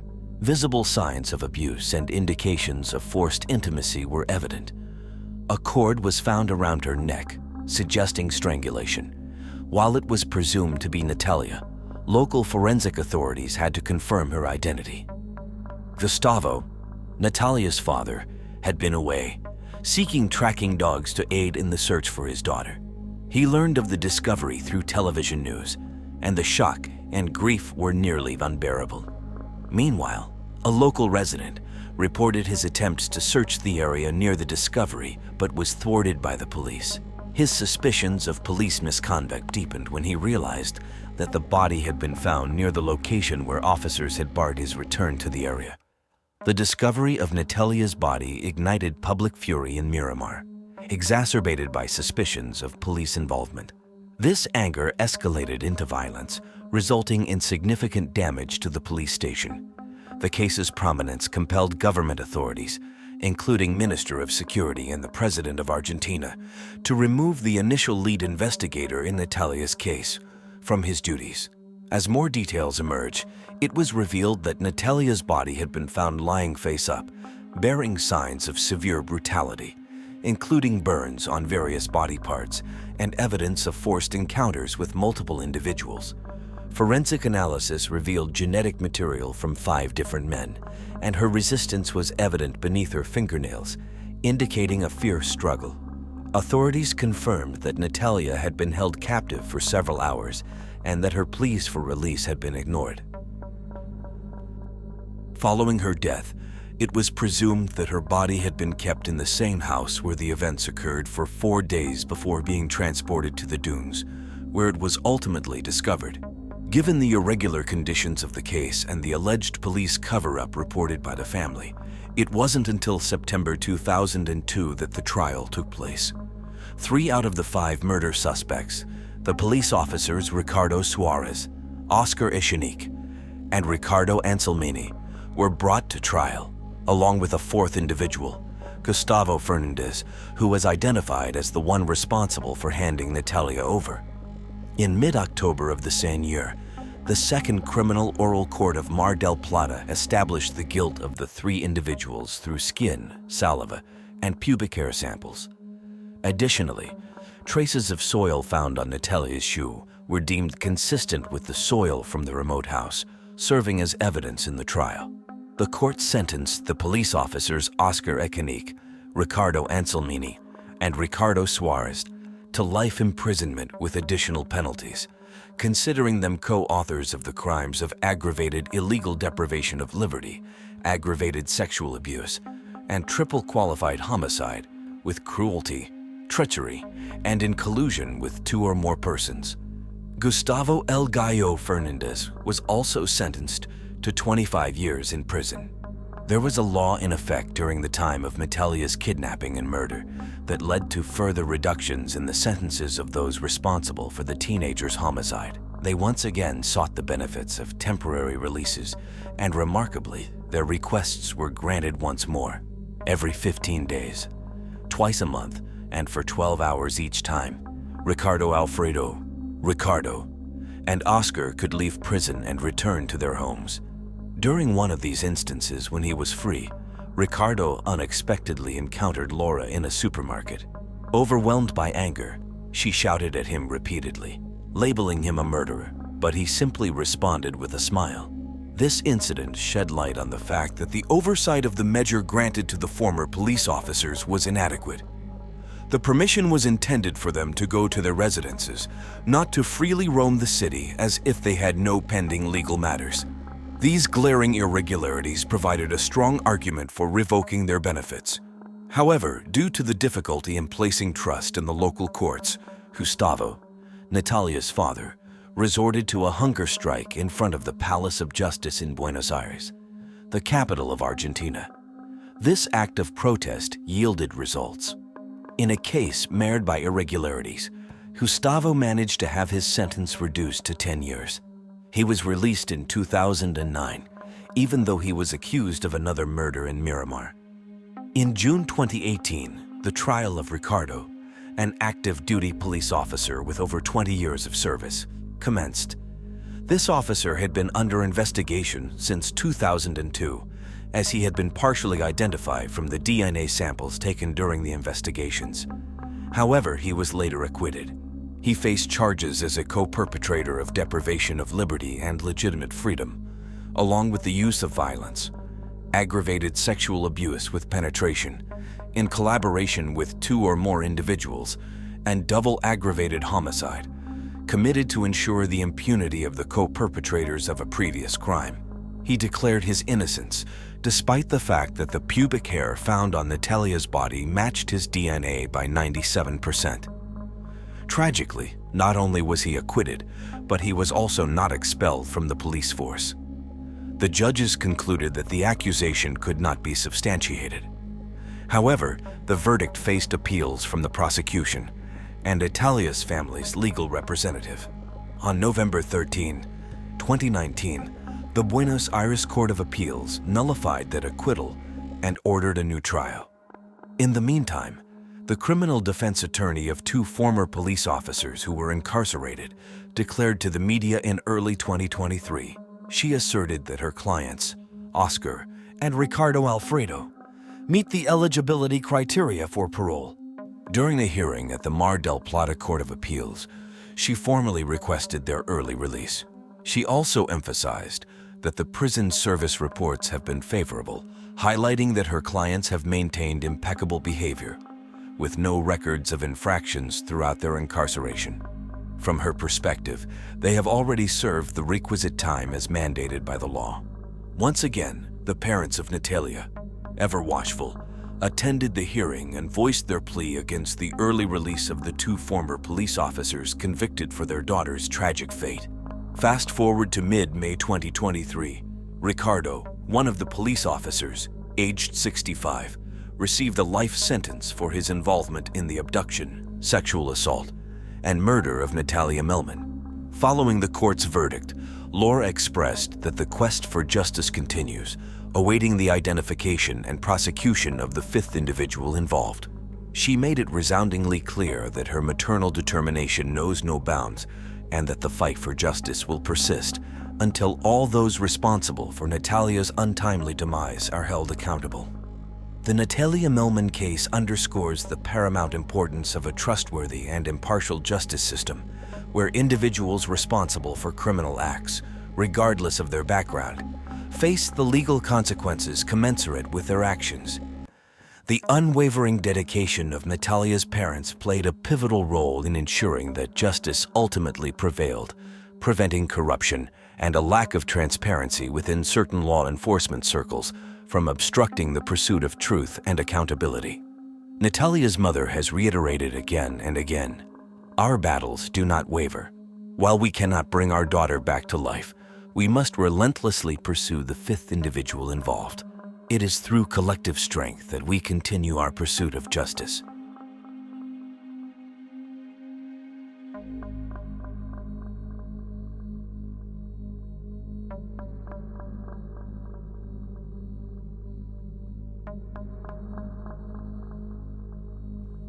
Jessica Gutierrez, warmly known as Jessie by her family, was born on December 3, 1981, in the United States.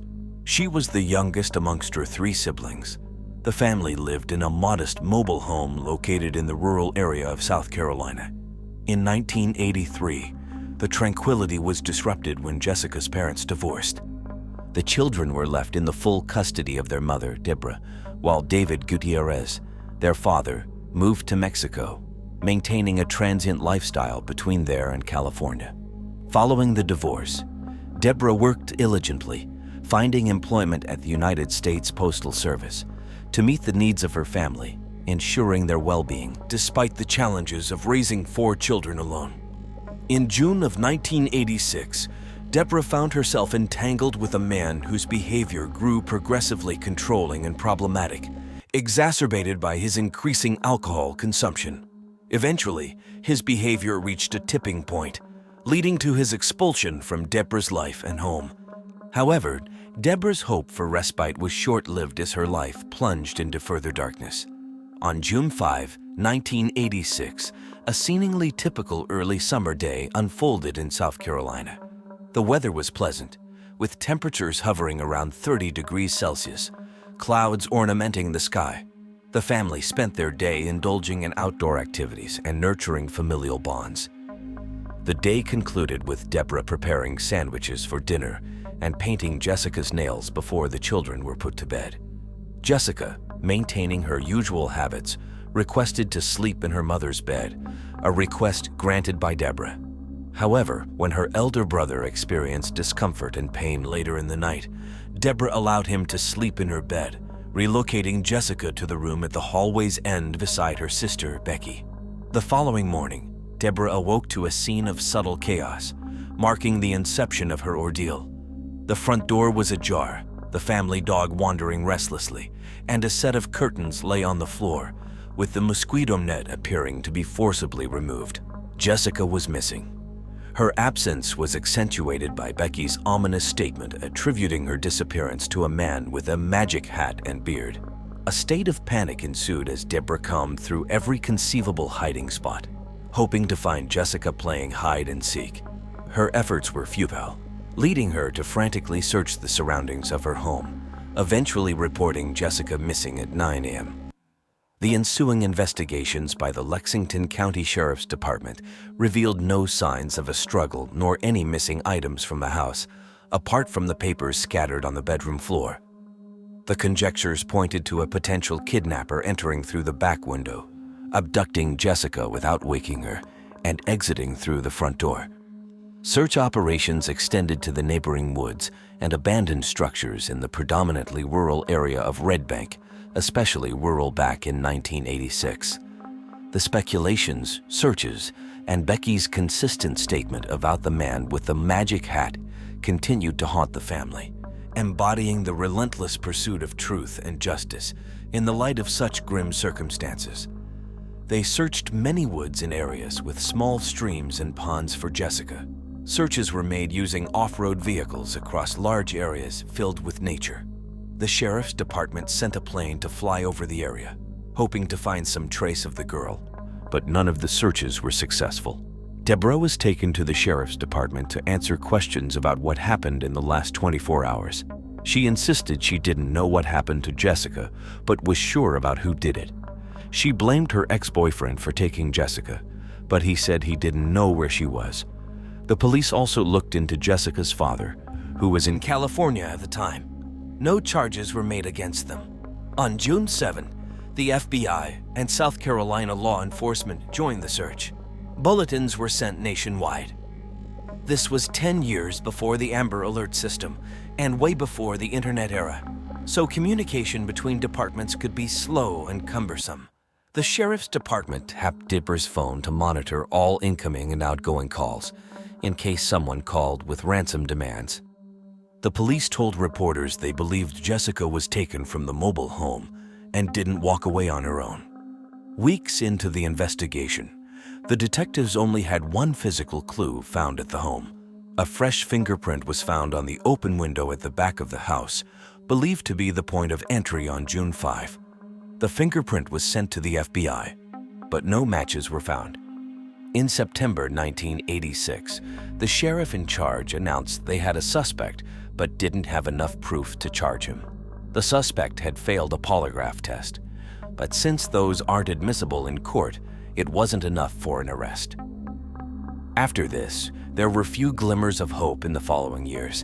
In 1987, police in Kansas contacted the Lexington County Sheriff's Department, saying they had a girl matching Jessica's description. Deborah flew to Kansas hoping to see her daughter, but it wasn't Jessica. Deborah returned to South Carolina, determined to keep Jessica's case alive. She and the sheriff often disagreed about the case and argued over the investigation. Deborah decided to conduct her own investigation and keep Jessica's case in the public eye. In June 1989, Deborah told the state newspaper she had found fibers in an abandoned car connected to a family friend serving time in North Carolina for assault. This was a major revelation. 2 years earlier, Deborah had received a letter from an inmate in North Carolina claiming his cellmate had confessed to abducting and killing a 4-year-old child in 1986. The cellmate, Thomas McDowell, was a registered sex offender living in Lexington County at the time of Jessica's disappearance and was known to the Gutierrez family. Thomas claimed he had killed Jessica because she recognized him and said he had thrown her body into a landfill. Thomas also said he had a beard and was wearing a tall cowboy hat at the time of the abduction. Thomas' cellmate not only informed Deborah but also contacted the police with this information. This led investigators to extensively interrogate Thomas, who agreed to disclose every detail about the crime to the detectives. However, he demanded immunity in exchange. Of course, it wasn't a deal the state was willing to make, so he remained in prison in North Carolina, and Jessica's case officially went unresolved.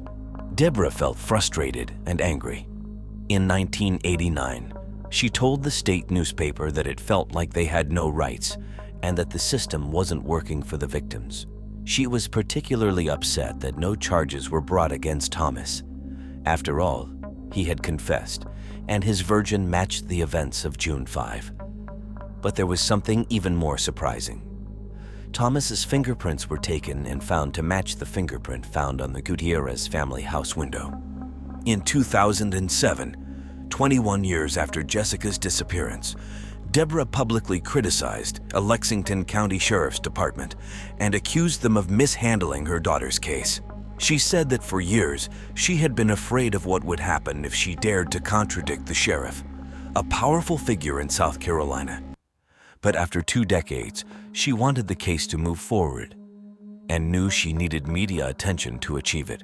Local news had access to a recorded telephone call between Deborah and the sheriff in June 1986, just a few days after Jessica's disappearance. In the call, recorded by the Sheriff's Department's wiretapping unit, Deborah argued with him about the case, concerned and demanding answers as he was pulling investigators off the search. The sheriff replied that he would give answers when he had them, and then threatened to pull all his agents off the case and send them home if she interfered with him. Of course, Deborah was angered by the sheriff's response, viewing it as a threat to her daughter's case. She asked him what the people who elected him would think if he abandoned Jessica, and he responded that they could elect him or not because he didn't really care what they did. In 2007, when the call transcript was made public, the sheriff said he remembered that Deborah had accused him of favoritism and not handling the case properly, and it had hurt his feelings. Deborah also expressed her frustration with prosecutor, indicating that she had been trying for years to get other agencies to take over the case, but he had not allowed it. The case was even reviewed by the prosecutor in 2007, but no action was taken to charge or prosecute any suspects. When consulted about it, he stated that most of the evidence was inadmissible, and the little that could serve had an explanation and a reasonable doubt. He also said that without a body, the state would need much more evidence to secure a conviction. After this, the case fell back into obscurity, but its main protagonists were generating their own headlines. In 2014, Sheriff James Metz was charged in federal court with 10 counts of bribery and wire fraud, for which he was sentenced to 12 months in prison. In 2016, Prosecutor Donnie Myers was arrested for driving under the influence after crashing his car into a utility pole and abandoning the vehicle. He was fined $1,000 and retired from public service in 2017. In 2021, 35 years later, the case sparked renewed interest. Sheriff Jacob, who was elected to office after James went to prison, announced that the county would collaborate with the FBI's Child Abduction Rapid Deployment Team to take a new look at Jessica's disappearance. In January 2022, finally, there was a breakthrough in the case. Police arrested 61-year-old Thomas Eric McDowell in connection with Jessica's disappearance. The subject, whom the child's mother had always suspected, was considered a person of interest in the case but was never followed up on. He resided in Lexington County in 1986. He was arrested at his home and confined to the county detention center. After the arrest, Thomas was charged with murder, kidnapping, and first-degree burglary for the disappearance and death of Jessica Gutierrez. Based on the arrest warrant media outlets have accessed, authorities identified a fingerprint of the suspect at the victim's house. However, it was not disclosed where the fingerprint was found or when it was identified as belonging to Thomas. Regardless, Deborah was aware of the existence of this fingerprint for years, and it was discovered on a window.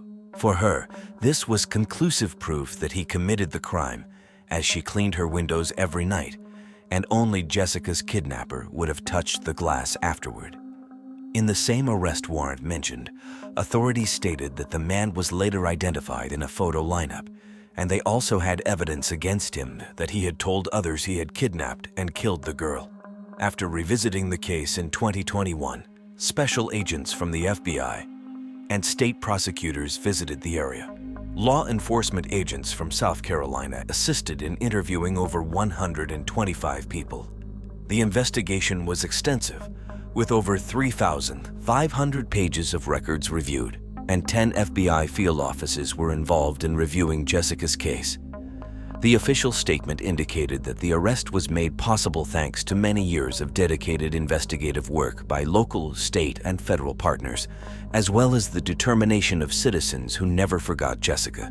Jessica's body has never been found, but perhaps this time, the subject will cooperate with authorities about the facts and disclose the location of the little girl. Deborah Gutierrez is still alive, but the long years waiting for answers have taken a toll on her. Her mental health has been affected by her daughter's disappearance, and this time it was Jessica's sister who spoke on her behalf after learning about the suspect's arrest. She said that her family never thought this day would come. She added that her mother fought tirelessly for 36 years for justice for Jessica, praying not only for a conviction, but also for the death penalty. She expressed gratitude on behalf of her family to everyone involved in the arrest of the man whom she described as an evil monster. Paradoxically, Thomas's neighbors considered him a quiet and reserved person who transported his work materials in a van and didn't seem to be a violent individual. Unfortunately, they will have to wait until the trial to find more answers. Apparently, Thomas has not admitted to the crime and has not disclosed what he did to Jessica.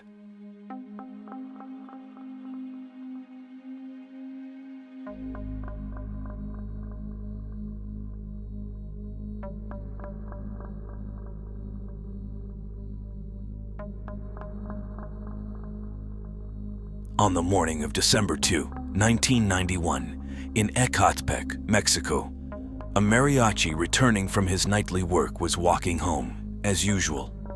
On his way, he encountered a young boy wandering the street alone.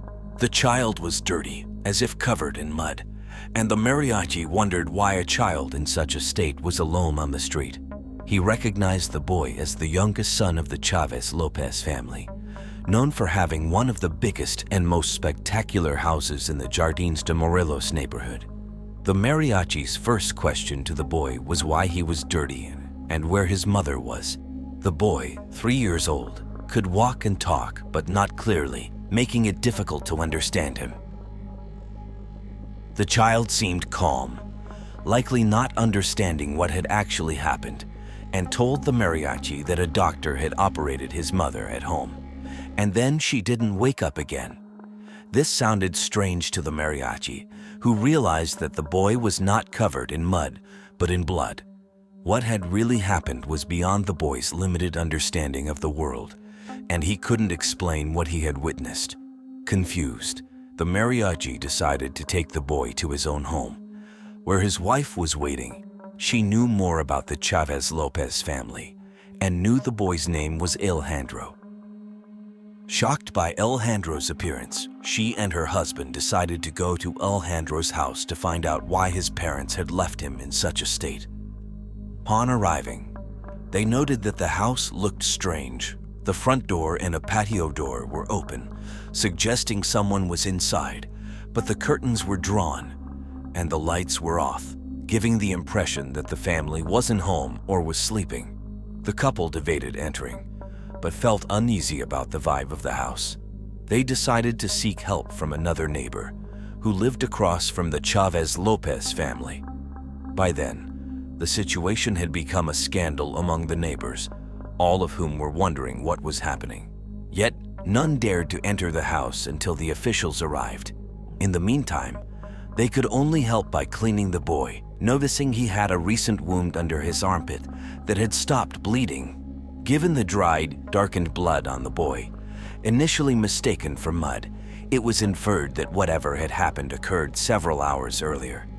Shortly after, a police patrol arrived, and the testimony of the two officers about what they saw inside conveyed the terror they felt each time they thought about it. Upon entering the house, they immediately sensed a heavy atmosphere. The main living area was dark, and no one was visible, so they decided to go upstairs where the bedrooms were located. Hearing the sound of a television in the distance, they headed towards the room it was coming from. They found the door to the room was jammed, not by the lock, but because something was blocking it from the inside. With some effort, they managed to open the door and were horrified to discover the bodies of a man and a woman blocking it. Both were on the floor, one on top of the other, in a blood-soaked room. The officers, unaccustomed to such gruesome scenes and without bullets in their guns, were left speechless and hastily exited the house, visibly shaken. They stood for a few seconds, leaning against their patrol car, and one of the officers called for backup, feeling overwhelmed by the situation. About 20 minutes later, several police patrols arrived, and the officers, equipped with flashlights, began to examine the house.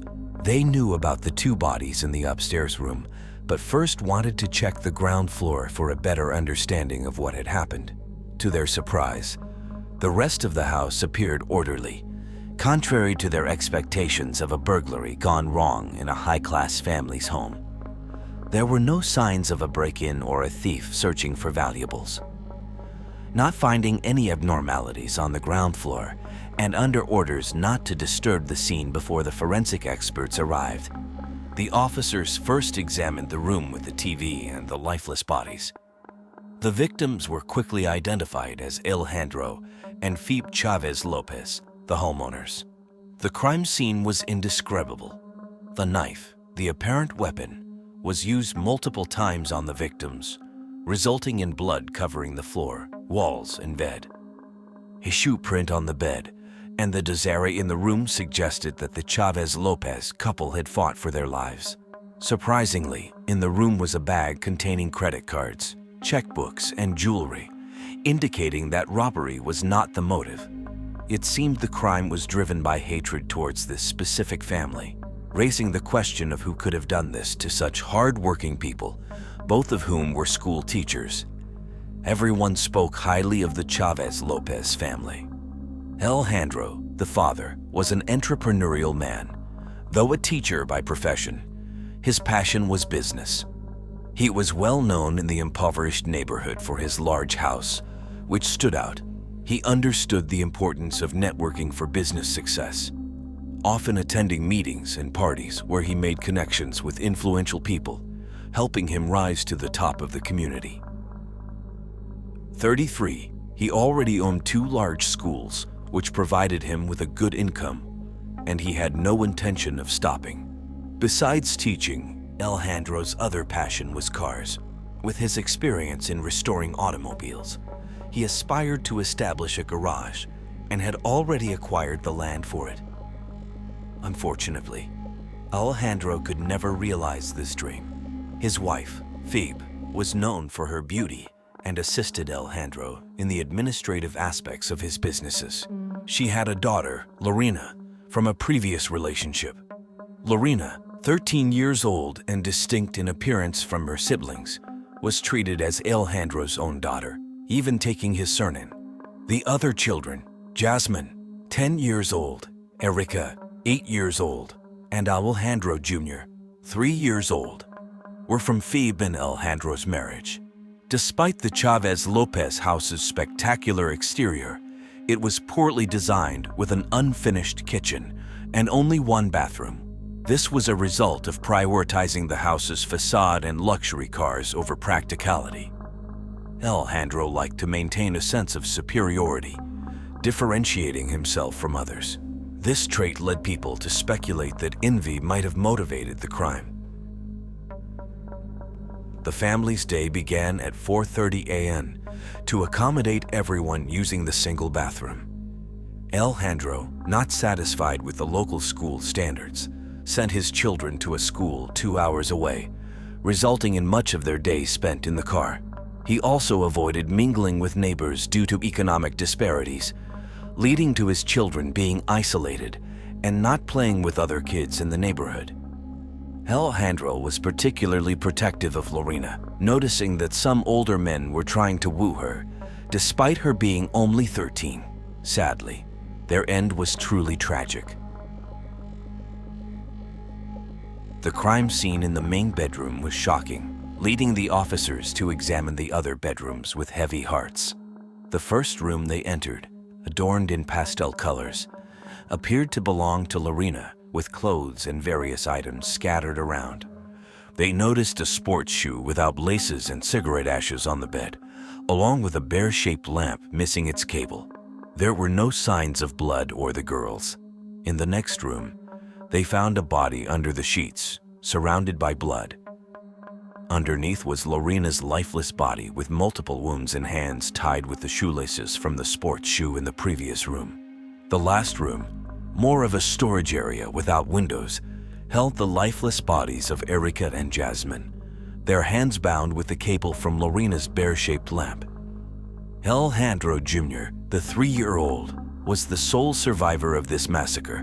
Due to his young age, he couldn't provide reliable testimony, only repeating that a doctor had operated on his mother. Pressuring him for more information would only cause further psychological harm. At that time in Ecatepec, 9 out of 10 crimes went unpunished, leaving residents frustrated with frequent home invasions, robberies, and threats. However, a crime as horrific as this had never occurred before in the area, causing public outrage. People took to the streets in protest in front of police stations and the courthouse, injured by the lack of progress made by the authorities. The situation was further inflamed by negative newspaper headlines criticizing the police. Adding to the pressure, one of Phoebe's sisters was dating the son of the governor at the time, compelling the police to resolve this crime at any cost. The officers in charge were even threatened with job loss if they failed to solve the case. The police surmised that there were likely multiple assailants involved, as Alejandro was athletically built and his body indicated he had been overpowered. Since no doors or windows were forced open, it was assumed the murderer might have entered through the balcony. The murders occurred between 1 and 3 a.m. Another disturbing detail was that Lorena had been assaulted. The police needed to investigate further the fact that the entire family had attended a party for the daughter of a swimming instructor at one of Alejandro's schools. They left the party around 10 p.m., and a family friend drove Phoebe and the children home since Alejandro continued drinking with a friend at another location. At 11 p.m., Alejandro and his friend entered a bar where they drank large amounts of whiskey and rum. Alejandro attempted to leave with a dancer nicknamed Vicky, but she declined and instead left with his friend. Around 1:30 a.m., the friend and Vicky decided to go to a hotel that first dropped Alejandro at his home. Given the timing, the police began to suspect Vicky and the friend, Salvador Galarza, whose statements were inconsistent. Initially, he claimed he saw Alejandro enter his house, but an investigation revealed that Alejandro, having forgotten his keys and being drunk, decided to enter through the balcony. This explained why one of his shoes was found there. Salvador failed to mention that Alejandro had a mistress, who was investigated but seemed unrelated to the crime. After thoroughly investigating Salvador's actions that night, he also appeared not to be the culprit, with his inconsistent testimonies likely due to being extremely drunk. The investigation was exhaustive, with even Phoebe's brother, Doctor, being interrogated, since the child mentioned a doctor operated on his mother. The police explored this lead, along with any other slight clue. They also questioned individuals Alejandro had affected, which were not few in number.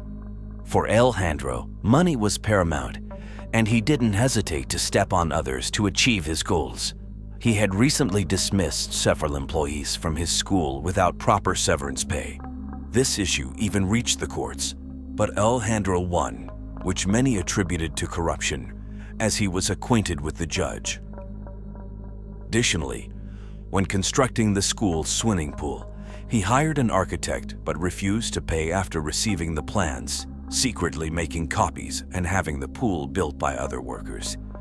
He was also known for stealing business ideas from others in his circle and was infamous for various scams, often not paying when he could get away with it. Lorena's diary revealed that the children were unhappy with the strict lifestyle imposed by their parents. She felt out of place, unable to play with neighborhood kids due to her father's disdain for lower economic classes. She also didn't fit in at her upscale school, where she was mocked for wearing old, outdated clothes and not indulging in luxuries like her classmates. Teachers at the school confirmed Lorena and her sisters were isolated, not mingling with others. This diary entry painted a different picture of Alejandro, contrasting the hardworking image he had cultivated. Despite having the means, he preferred spending on mistresses, alcohol, cars, and maintaining a high-class image, neglecting his children's needs for better clothing and entertainment. Weeks passed without any leads, as there were no security cameras, DNA evidence, or witnesses. Then, on March 17, 1992, the police received an anonymous call from a woman claiming to know the identity of the Chavez Lopez family's murderer, Jose Julio Cipriano Luna, a local metalworker who knew Alejandro. She alleged that the day after the murders, Cipriano stayed near her house, and his clothes, when washed, were covered in blood. In the following days, he was visibly ill, often vomiting. When asked why she delayed reporting this, the woman said she saw Cipriano returning to his old ways and felt it was time. Someone stopped him. She refused further contact, only providing the suspect's supposed address before hanging up. Jose Julio Cipriano Luna, 28 years old, lived in Ecatepec, close to Alejandro's residence. Alejandro, for his automobile restoration projects, required metalworking services, which led him to do business with Cipriano. This connection made Cipriano a person of interest to the police, but they faced a significant hurdle. The anonymous call was not strong enough evidence to incriminate Cipriano, and it was discovered that he lived in another municipality. This posed a jurisdictional issue for the Ecatepec police. At that time, there were no cooperation agreements between police forces, or they required judicial intervention, which could delay the process and risk the suspect fleeing or harming another victim. The only option was to steal the suspect, meaning to detain him in a location outside their jurisdiction for interrogation, hoping for a confession. If they couldn't prove the suspect's culpability immediately, they had to release him.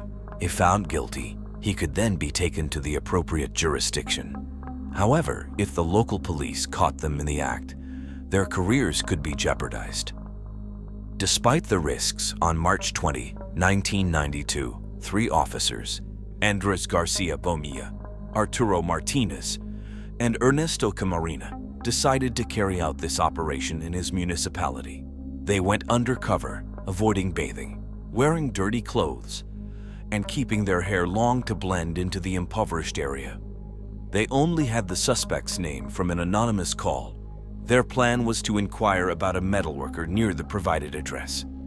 However, they soon realized that many in the area were metalworkers. As time was against them, the officers came up with the idea of checking the transparent boxes displaying business permits, which were publicly visible and contained the owner's surnames. In one of these boxes, they found the name Cipriano Luna. When Camarena, who was alone and unarmed at that moment, asked nearby individuals about the metalworker's whereabouts, he received curt and hostile responses, being told that Cipriano no longer worked there and to ask elsewhere. Guided by intuition and the information from the anonymous call that Cipriano lived in his parents' house, the officers eventually found the house and inquired about the metalworker.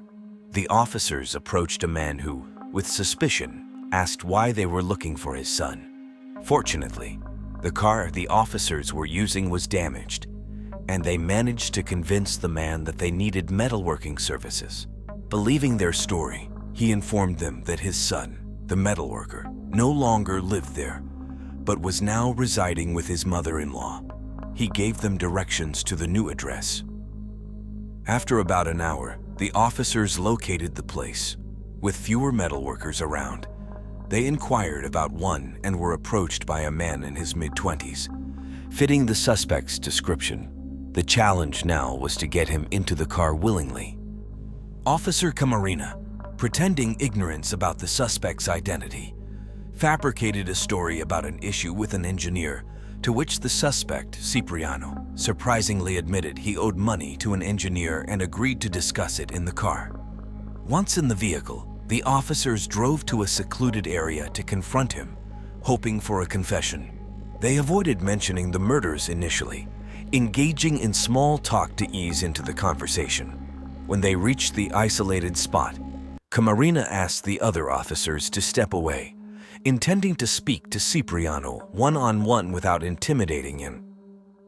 Unsure how to get Cipriano to talk about the case, Camarena showed him a photo of the Chavez Lopez family. Cipriano's expression remained unchanged, but his eyes widened dramatically, betraying his shock. He tried to maintain composure, denying knowing the family. Officer Camarena confronted him directly about his involvement in the crime, leading Cipriano to break down and offer 10 million pesos for his release, claiming the money was at his father's house. Camarena cleverly did not immediately accept or reject the offer, but asked for the location of his father's house, confirming it was the same house they had visited earlier. Pressing further about why Cipriano was so eager to bribe him, Cipriano became visibly nervous. Realizing he had trapped Cipriano, Camarena finally got him to confess to committing the crime. The details Cipriano provided about the house, the timing, and the condition of the bodies deeply disturbed Officer Camarena. He had become obsessed with the case, meticulously investigating every aspect, and learning the gruesome specifics from Cipriano turned his stomach. Cipriano also revealed he had 2 accomplices, one of whom had assaulted Lorena.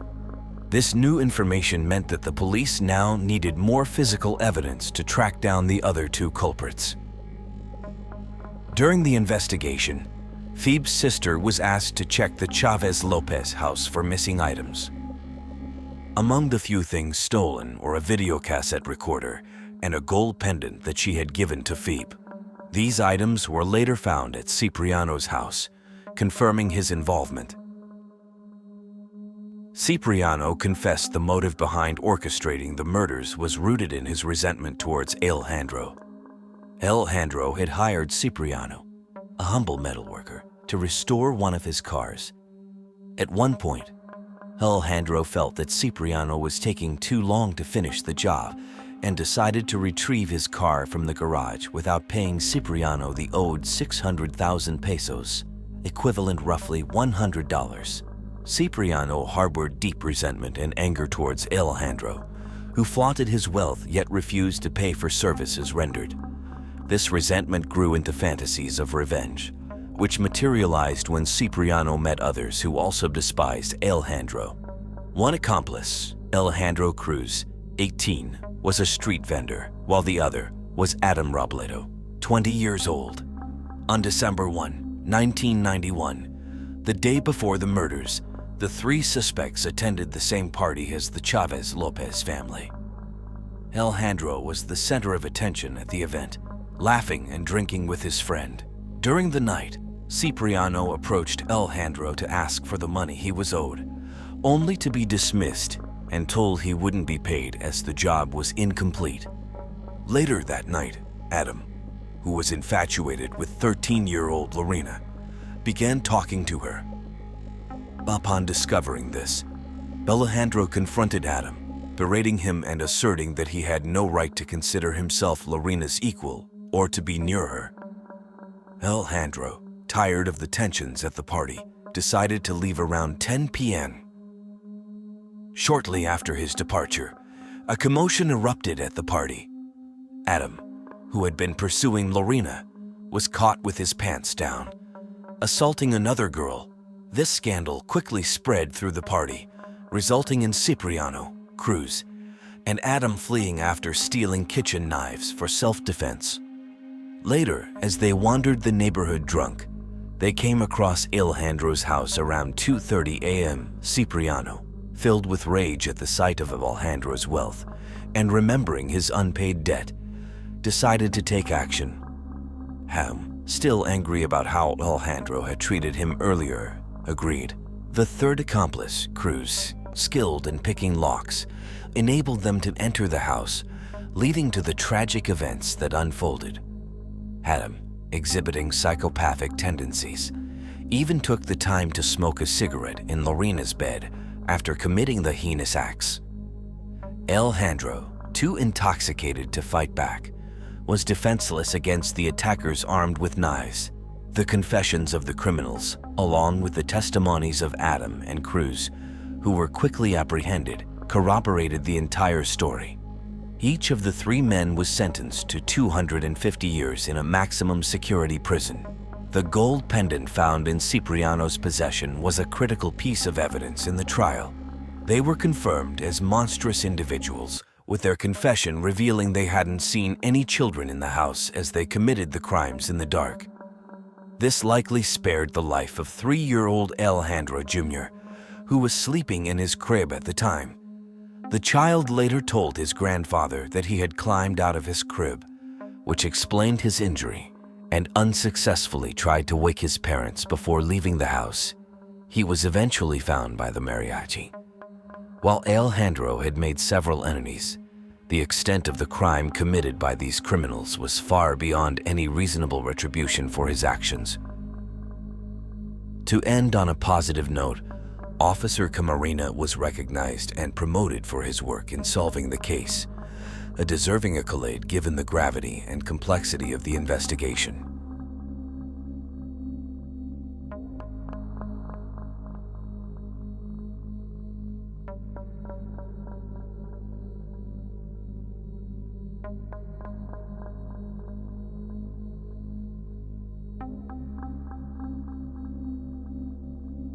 Bobby Jamison and Sherilyn Jamison, despite some eccentricities, were a rather ordinary couple.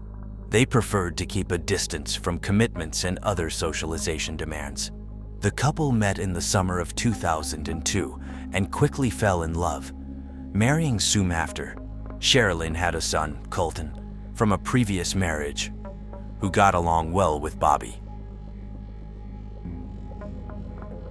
In 2004, their family expanded with the birth of their daughter, Madison Jamison. The Jamisons lived in Eufaula, Oklahoma, where Colton had spent part of his childhood. However, in July 2009, Colton was sent to live with his father for unknown reasons.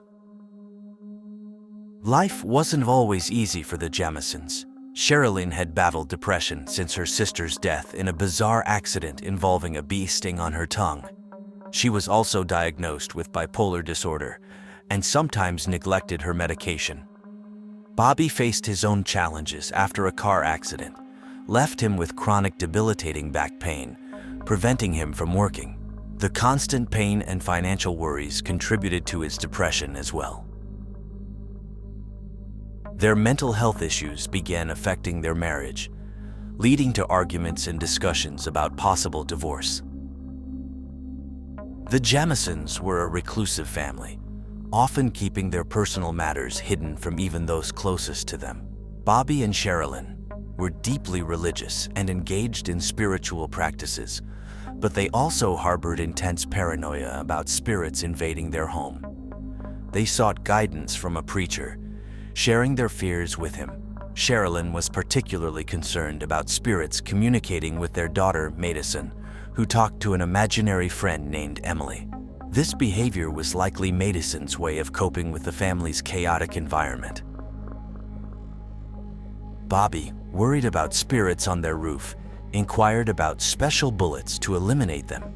He also possessed a satanic Bible, intending to use it for exorcising spirits from their home. The Jamisons owned a storage container on their Eufaula property, intending to use it as temporary housing while building their new home on a mountain. The container attracted attention from neighbors due to the unusual graffiti Sherilyn, who claimed to be a witch, sprayed on it. She believed her black cats were being poisoned and accused neighbors of the act, causing discomfort and leading them to avoid the Jamisons. Sherilyn's desire for solitude ultimately aligned with the neighbors' inclination to keep their distance. Feeling uncomfortable in their neighborhood and seeking a fresh start to possibly save their marriage, the Jamisons showed interest in a remote piece of land near Red Oak, about 30 miles from their home. On October 7, 2009, the family set out in their truck to see the land but got lost and stopped to ask for directions. Deciding to return home, they ventured back to the mountains the next day. The Jamisons, being a private family, often went weeks without contact with friends or relatives, so it wasn't unusual for them to be out of touch for over a week. On top of this, the family had informed Madison's school that they would be withdrawing her, as they were moving away, hence why the school never asked after her. 8 days after anyone had last seen or heard from the Jamisons on the 8th, hunters reported an abandoned truck on the top of Panola Mountain and reported it to police, who determined that it belonged to the Jamisons. The truck was locked, and it appeared that all of the family's possessions, including their dog Maisie, were inside. Maisie was miraculously still alive, but extremely malnourished, having not eaten for a number of days. Authorities freed Maisie from the truck, bringing her to live with Bobby's mother. When authorities began investigating the mysterious disappearance of the Jamison family, they learned that on October 8, 2009, 44-year-old Bobby, 40-year-old Sherilyn, and their 6-year-old daughter, Madison, were last seen by a man living in the mountains of southeastern Oklahoma. This sole witness informed the authorities that he saw only the family and no one else in the area during that time. At the time, the county sheriff told the press that the witness was a landowner in the Red Oak area and that they had searched the area but found no clues. Officially, the Jamisons were near this area to view a 16-hectare plot they intended to buy. Strangely, they planned to live on this land in a storage container they already owned on their property in Eufaula. Police discovered several personal belongings in the truck, including cell phones, Sherilyn's purse, and Bobby's wallet in the family's truck. Believing the family might be lost in the dense and treacherous woodlands of Panola Mountain, authorities utilized the GPS data from Bobby and Sherilyn's cell phones to trace their movements.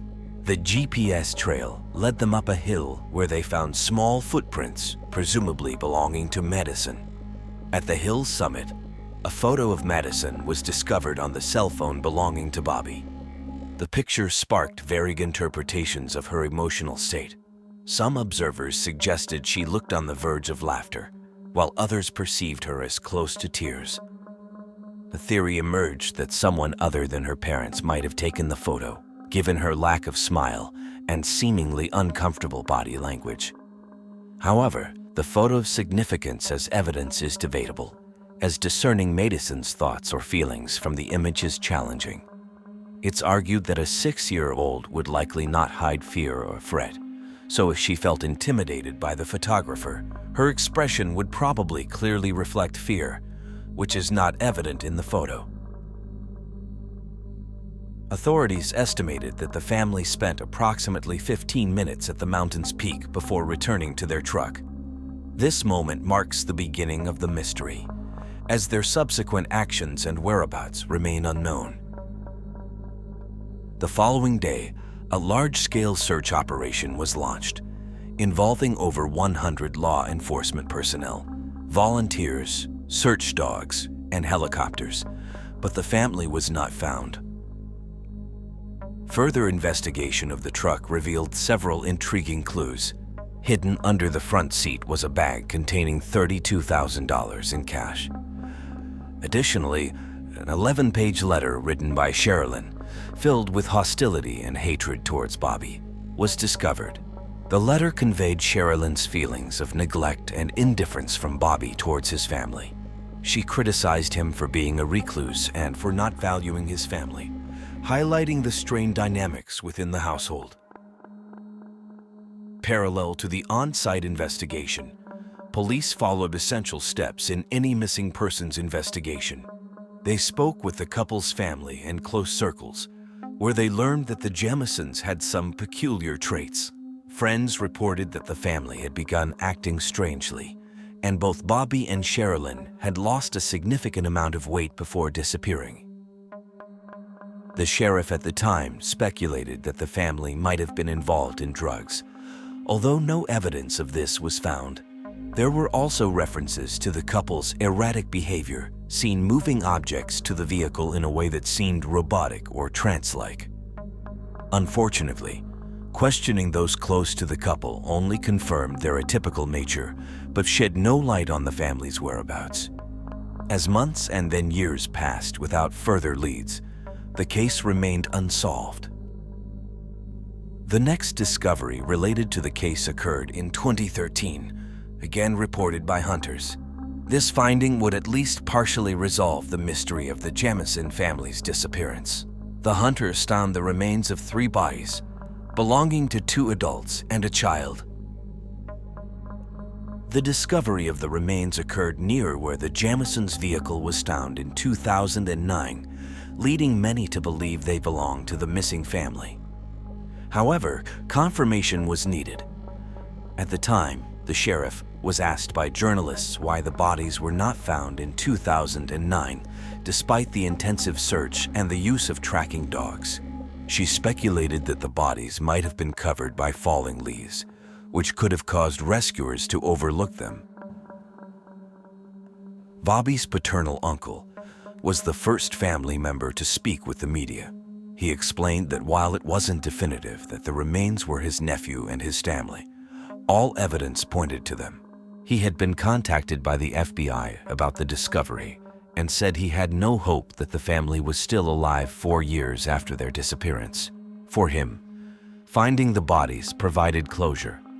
Although it was sad because the reasons for their fate were unknown, he found it particularly painful that an innocent child had met such an undeserved end. Meanwhile, authorities warned that the process of identifying the bodies would take time. The county sheriff's office, the Oklahoma Bureau of Investigation, the FBI, and the state medical examiner's office searched the area, but found no evidence to help identify the remains, as they reported in a joint statement. The spokesperson for the medical examiner's office said they received the skeletal remains of 2 adults and a child, and announced they would use pathological, anthropological, and forensic methods to determine if the remains belonged to the Jamison family. She clarified that identification could take days or even years, depending on the condition and preservation of the remains. Many months later, on July 3, 2014, it was confirmed that the remains belonged to the Jamison family. The forensic analysis of the bodies revealed no soft tissues, only partial skeletal remains due to significant scavenger and rodent activity at the site. Despite this, the bodies appeared to have been placed side by side and face down. Skulls were present, and although a small hole was found in Bobby's skull, possibly caused by a bullet, the state of decomposition meant the medical examiner could not determine a definitive cause of death. Since the Jamisons' disappearance, 5 theories have been publicized to explain their deaths, but none have been confirmed. The first theory suggests an accident, pointing to weather reports in the area at the time, showing temperatures of around 40 degrees Fahrenheit. In the days following their disappearance, the area experienced heavy rains, but not enough to cause death. The bodies were found only 4 kilometers from their truck, raising the possibility that the family got lost in the woods and died of hypothermia and exposure. However, this doesn't explain why their truck was left as if they intended to return soon. The second theory proposes a scenario of murder followed by a suicide decision. It was known that both Bobby and Sherilyn suffered extreme stress throughout their lives. 11-page long letter was found in their truck, in which Sherilyn expressed her resentment towards Bobby, accusing him of being a hermit. Another letter found in their family home was said to mention death. Although Sherilyn's mother stated that writing such letters was common for her due to her bipolar condition, Sherilyn's gun was also missing from the car. This raised the question of whether Sherilyn could have walked 4 kilometers with her family to kill them and then take her own life. Police also investigated the theory that the Jamison family's deaths were a murder-suicide, but not by Sherilyn, instead by Bobby. According to this hypothesis, Bobby might have read his wife's resentful letter and decided to end everyone's lives. However, this theory weakens with the evidence, as no weapon was found near the bodies. This does not rule out the possibility of death by poison or other means. It's also unclear why they would have traveled so far from the truck to end their lives, especially since Bobby had mobility issues in his own home due to his injuries. The scenario of him walking 4 kilometers through mountainous terrain seemed improbable. Moreover, this does not explain why they were found lying face down, side by side. The third theory involves Bobby's father, 67-year-old Bob Dean Jamison, as responsible for the murders. It was revealed that in early 2009, about 6 months before the family disappeared, that Bobby had filed for a protective order against his father. He described his father as a dangerous man who thought he was above the law and had connections with prostitutes, gang members, and methamphetamine trafficking. Bobby also claimed that his father had threatened to kill him and his family on 2 separate occasions, once in November 2008 and again in April 2009. Bobby feared for their lives as his father had once hit him with a vehicle. Bobby had been involved in a dispute with his father, which resulted in Bob removing everyone except Madison from his will. The dispute stemmed from disagreements over a supposed deal between them. Bobby claimed he worked at his father's service station for free, under the understanding that he would inherit half of the business. But his father later said that agreement never existed. However, Bob died just 2 months after the Jamisons' disappearance and had been ill for some time. His brother Jack stated that Bob was either in a hospital or a nursing home at the time of the incident, and added that, although Bob was a disturbed person, he was not capable of being involved in the murders. The fourth theory is that the Jamisons were killed by a cult. Sherilyn's mother believed that the Jamisons were murdered by a religious cult in southeastern Oklahoma. According to her, the cult had violent members and had put Sherilyn on a blacklist. However, she never named a specific cult, and no evidence has been found to support this theory. It has also been suggested that the Jamisons practiced witchcraft. Reports indicated that a witch's Bible was found in the family's home. However, Sherilyn's best friend Nikki stated that the supposed satanic book was purchased solely for the purpose of a prank. Yet, Bobby's spiritual advisor mentioned that Bobby had confessed to reading the satanic Bible. This raises several questions about the theory of a cult-related murder. Why were the bodies found deep in the forest, and how did they get there? Were they forced to walk at gunpoint, or were they taken there after being killed? Transporting bodies 4 kilometers through dense forest would be challenging, suggesting the involvement of more than one perpetrator. The fifth theory relates to drug issues. Rumors suggested that Bobby's parents were involved in illicit substance trafficking, and some suspected that the family was involved in a drug deal gone wrong. The Jamisons' aforementioned strange behavior could be explained by drug influence. However, former sheriff stated that there was no evidence to support the theory of drug use or trafficking by the couple. Many have pointed out that Bobby and Sherilyn were good parents and would not have taken Madison with them if they were involved in a drug-related event. The fact that the bodies were found aligned and face down could suggest an execution-style murder. If so, was it premeditated? Who knew they would be in that remote mountain area at that time? And what was the motive? Alternatively, they might have stumbled upon something they shouldn't have seen and were silenced. But again, why were they taken so deep into the forest? For time, when revisiting the case to find closure and a responsible party, a particular detail emerged. The bottle found in the Jamisons' vehicle. It was determined to belong to a former guest at the family's house who had been expelled for being the white supremacist. Sherilyn, who had Native American ancestry, had reportedly expelled him at gunpoint only a month before the disappearance. The dispute arose because the individual, whose identity remains confidential, expressed beliefs that all non-white people needed to die. While he seemed to have a motive for revenge, he provided a solid alibi and was ruled out as a suspect by the FBI. Rumors then circulated that the Jamisons were on the blacklist of a white supremacist group known as the United White Knights. The mountains where they disappeared were known as a hotbed for far-right extremists, and near where the Jamisons' truck was found, a vandalized car was covered with racist slogans. Sherilyn had supposedly been part of the group's missions, but had rewritten the messages with religious words of peace and love. Although white supremacists are active in the area, no concrete evidence has been produced to support their involvement in the case. Ultimately, all the theories remain speculative.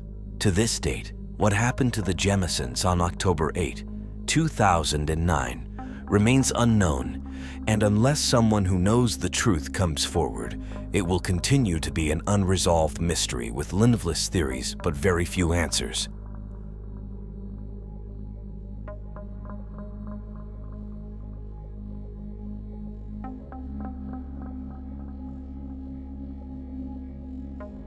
Rachel Moran was born on January 17, 1981, in England, and was the youngest of 4 siblings, having 2 sisters and 1 brother.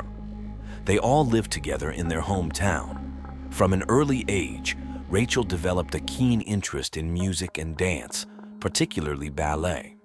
She excelled academically in school and later attended a local college to study information technology. However, she eventually decided to focus on her passion for dance. In college, Rachel met a young man named Mark, and they soon started dating. They decided to move in together and rented an apartment in a quiet residential area, which was only a kilometer away from Rachel's parents' home, allowing her to visit them frequently. Rachel also found a job at a local bakery, where she enjoyed decorating cakes. This experience sparked her interest in pursuing a culinary education.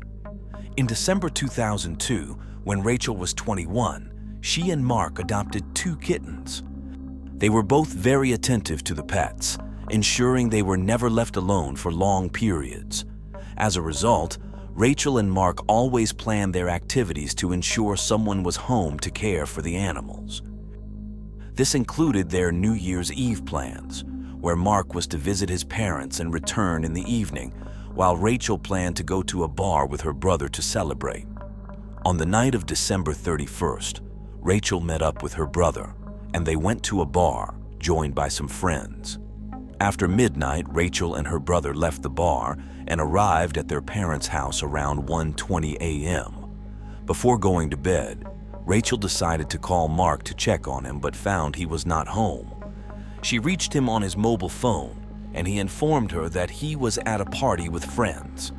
Disappointed that Mark had left the house and the kittens alone, Rachel decided to go back to their apartment instead of staying at her parents' house.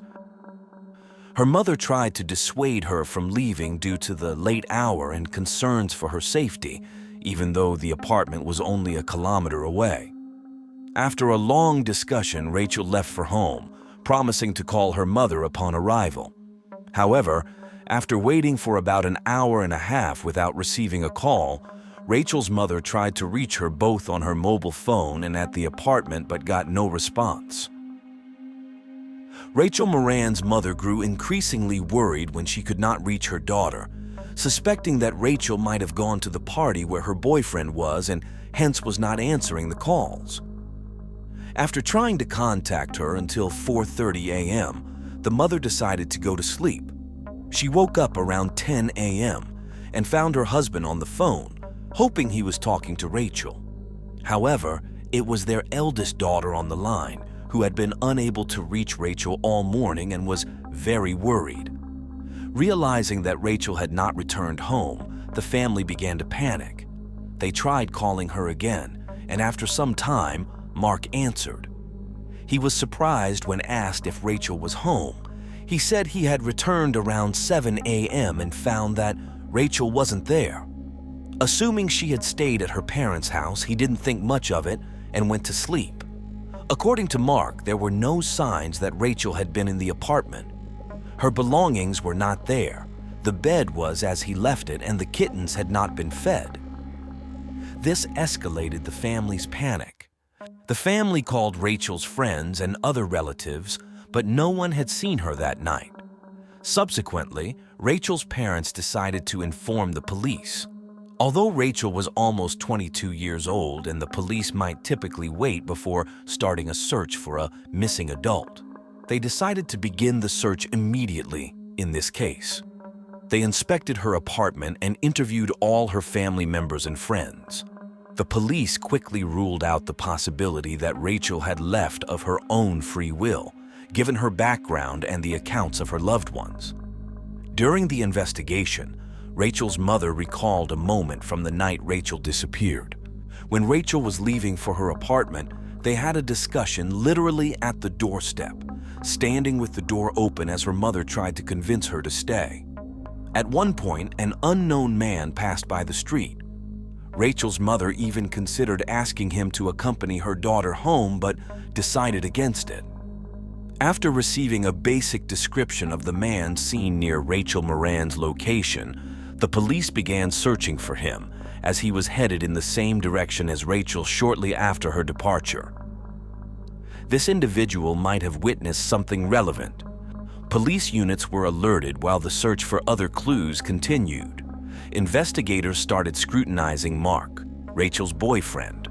First, it was discovered that there had been an argument between them that night when Rachel found out he had gone to a party. Secondly, during his interactions with the police, Mark did not appear distressed despite his girlfriend's disappearance. These factors led the investigators to consider the possibility of his involvement in her disappearance, prompting them to verify his alibi. Mark stated he returned from the party after 6 a.m. The police confirmed his statement by speaking with people present at the party. Rachel's relatives also insisted that Mark would never harm her. Investigators requested Rachel's mobile operator and bank data and found that she had not used her phone or bank card since her disappearance. At that time, mobile phone geolocation tracking and cellular tower data were not sophisticated enough to be useful, especially over short distances. The police decided to obtain all surveillance camera recordings within a 10-kilometer radius of her route. Patrols were dispatched to each store, and residents in these areas were interviewed, hoping someone might have security cameras installed. Soon, they spotted Rachel on one of the cameras, just a few hundred meters from her residential complex, confirming she was heading home and not elsewhere. The search was intensified in this area, involving search dogs, helicopters, and dozens of officers combing streets, fields, and bodies of water. Streams and artificial channels were drained in the search, but these efforts yielded no results. As time passed, the police increasingly suspected that Rachel might no longer be alive, but the search continued on a larger scale. 2 weeks later, a concerning clue emerged. One of the channels near Rachel's apartment was drained, and her shoe, which she had worn when leaving her mother's house, was found. The following day, a trash bag was discovered in the same channel, containing a woman's purse with cosmetics, a mobile phone, and other items, including Rachel Moran's passport. These findings led Rachel's family and the investigators to believe she was probably deceased, and the police continued scouring the channels. There was a possibility that an unknown perpetrator had disposed of Rachel's body there, but further searches led to no additional discoveries. In the subsequent days, detectives dedicated even more effort to the case, deciding to resort to a popular tactic in England. The police found a woman who resembled Rachel Moran and dressed her in clothes similar to those Rachel wore on the night of her disappearance. They asked her to follow the same route Rachel took, and this reenactment was recorded and broadcast on local television channels. The purpose of this experiment was to find witnesses who might have seen Rachel on the night she disappeared but didn't think much of it, or had simply forgotten. The visual recreation of the scene was successful in jogging memories, and several people contacted the police with their observations after the broadcast. While these testimonies were ultimately not very helpful to the case, the detectives did gain some significant leads.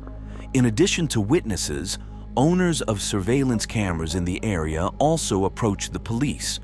Initially, the police had received most of these recordings, but some had been overlooked and proved to be fruitful. The administration of a school located about 150 meters from Rachel's apartment provided footage from the night in question. The quality was poor, but the police saw a woman heading towards the apartment complex and, seconds later, someone following her. They suspected this individual might be the unknown offender who could have attacked Rachel. However, the poor quality of the footage prevented identification of any distinguishing features.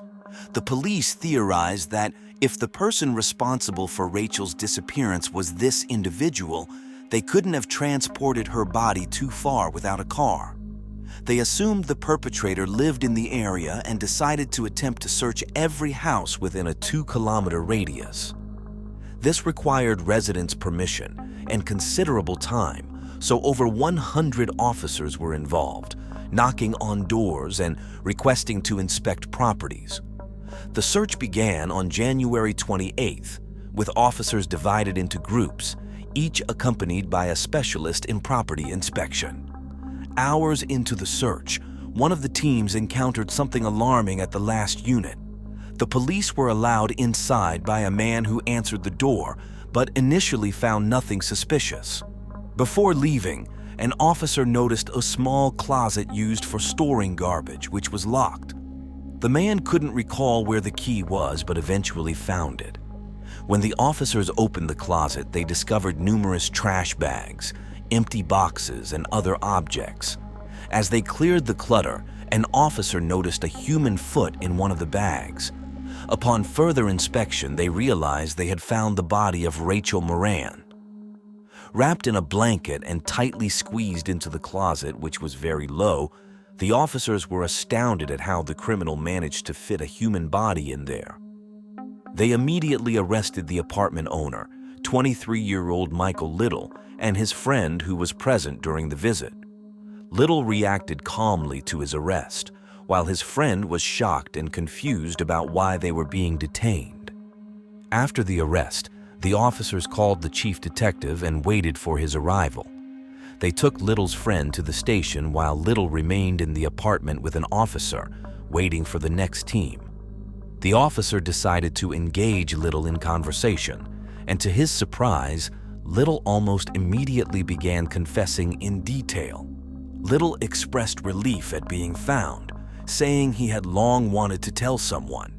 He narrated the sequence of events leading to the girl's death, but the officer found his version dubious. According to Little, on New Year's Eve, he saw Rachel on the street, approached her, and talked to her, offering to go to his apartment. Rachel agreed, and they went to his place where they drank a bit. Then they argued over something unspecified. Little claimed he went to another room and, upon returning to the kitchen, found Rachel with her back to him, holding a knife. When she turned towards him and cut his hand, he panicked, grabbed a kitchen knife, and struck her, causing her death. The officer doubted the truthfulness of this story, as it seemed quite illogical. Nevertheless, he recorded Little's confession, and Little was soon taken to the station. During the interrogation, Little maintained his claim of self-defense. When asked why he didn't call the police, Little said he was scared and thought no one would believe him, so he decided to hide the body in his closet.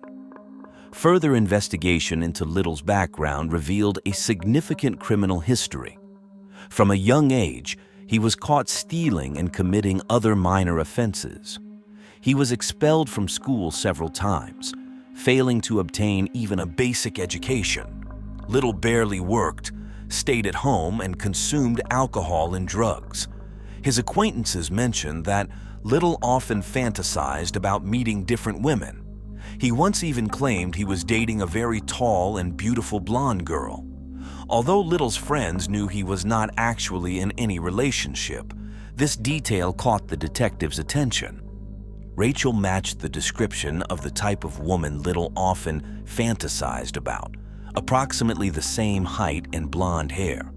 The detectives hypothesized that Little might have chosen Rachel as his victim based on these characteristics.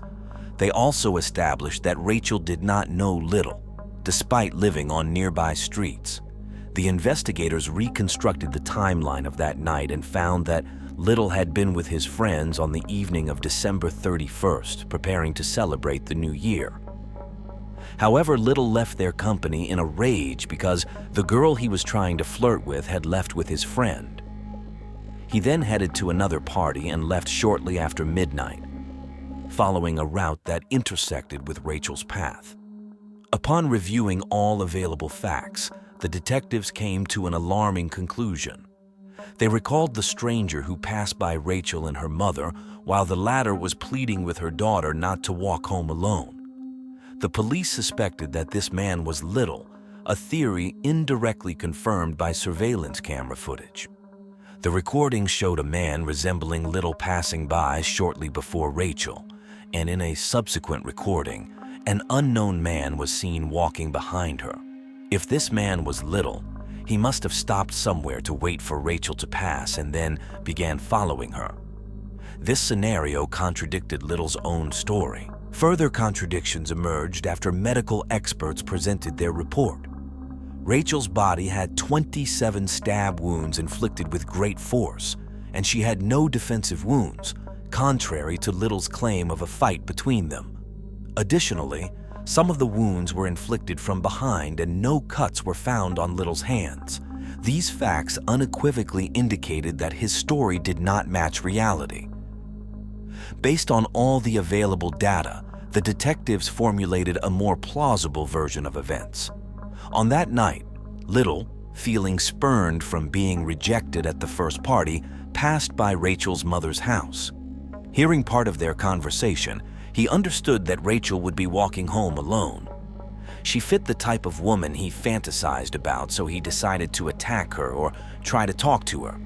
He advanced a bit, stepped off the main street and waited for Rachel to pass, then began following her. The situation could have developed in two scenarios. Either he attacked her immediately or attempted to flirt with her. In the scenario where Rachel might have ignored Little and walked away, there were several reasons for this. Firstly, she had a boyfriend. Secondly, she would not go to the home of a stranger who approached her on the street in the middle of the night. And thirdly, Rachel was very concerned about her kittens.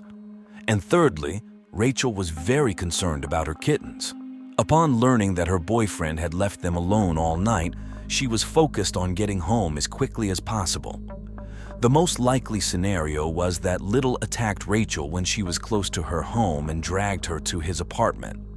Criminologists found evidence supporting this theory. There were mud stains on the back of Rachel's legs, indicating she had been dragged along the ground.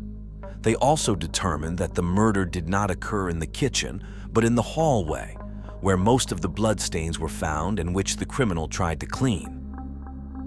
Despite all this, forensic experts determined that Rachel had been sexually assaulted and Little's DNA was found on her body. This indicated that Rachel could have been dead by the time these events occurred. Based on all this evidence, murder charges were filed against Little on January 31st. However, he had hired a lawyer by then and retracted his initial statements, claiming he had not killed anyone. Eventually, the case went to trial in October, where Little's lawyers presented a new version of events. Little now claimed that his friend was the actual murderer. This was the same friend who was arrested with him on the day Rachel's body was discovered but was later released due to a lack of evidence linking him to the case. According to Little, he returned home early in the morning and found his friend and Rachel there. He claimed his friend had met Rachel and decided to go to his apartment because he had the keys. The three of them drank together, and then Rachel and Little went to the bedroom and had sexual relations. Shortly after, his friend burst into the room, angry, feeling sympathy for the girl, and enraged upon discovering their relationship. He grabbed a knife and stabbed Rachel multiple times, then threatened Little. Little demanded that his friend help him clean up the blood and never speak of what happened. Otherwise, he threatened to kill not only Little, but also his loved ones. As one might expect, no one believed this story. It contradicted the evidence and common sense. All indications pointed to Little as the real murderer, with no evidence implicating his friend. The trial concluded fairly quickly since the defense could not present any evidence to refute their client's guilt. As a result, Little was found guilty of murder and sentenced to life imprisonment with the possibility of parole after 25 years. If his parole application is approved, he could be released at the age of 58. Rachel's murder was a devastating blow to all her family members, but her older sister, who suffered from diabetes, was particularly affected. The stress of the situation severely impacted her health. After a long struggle, she passed away in 2010, and her family blames Little for her death as well. Thus, the actions of this criminal led to two tragic losses.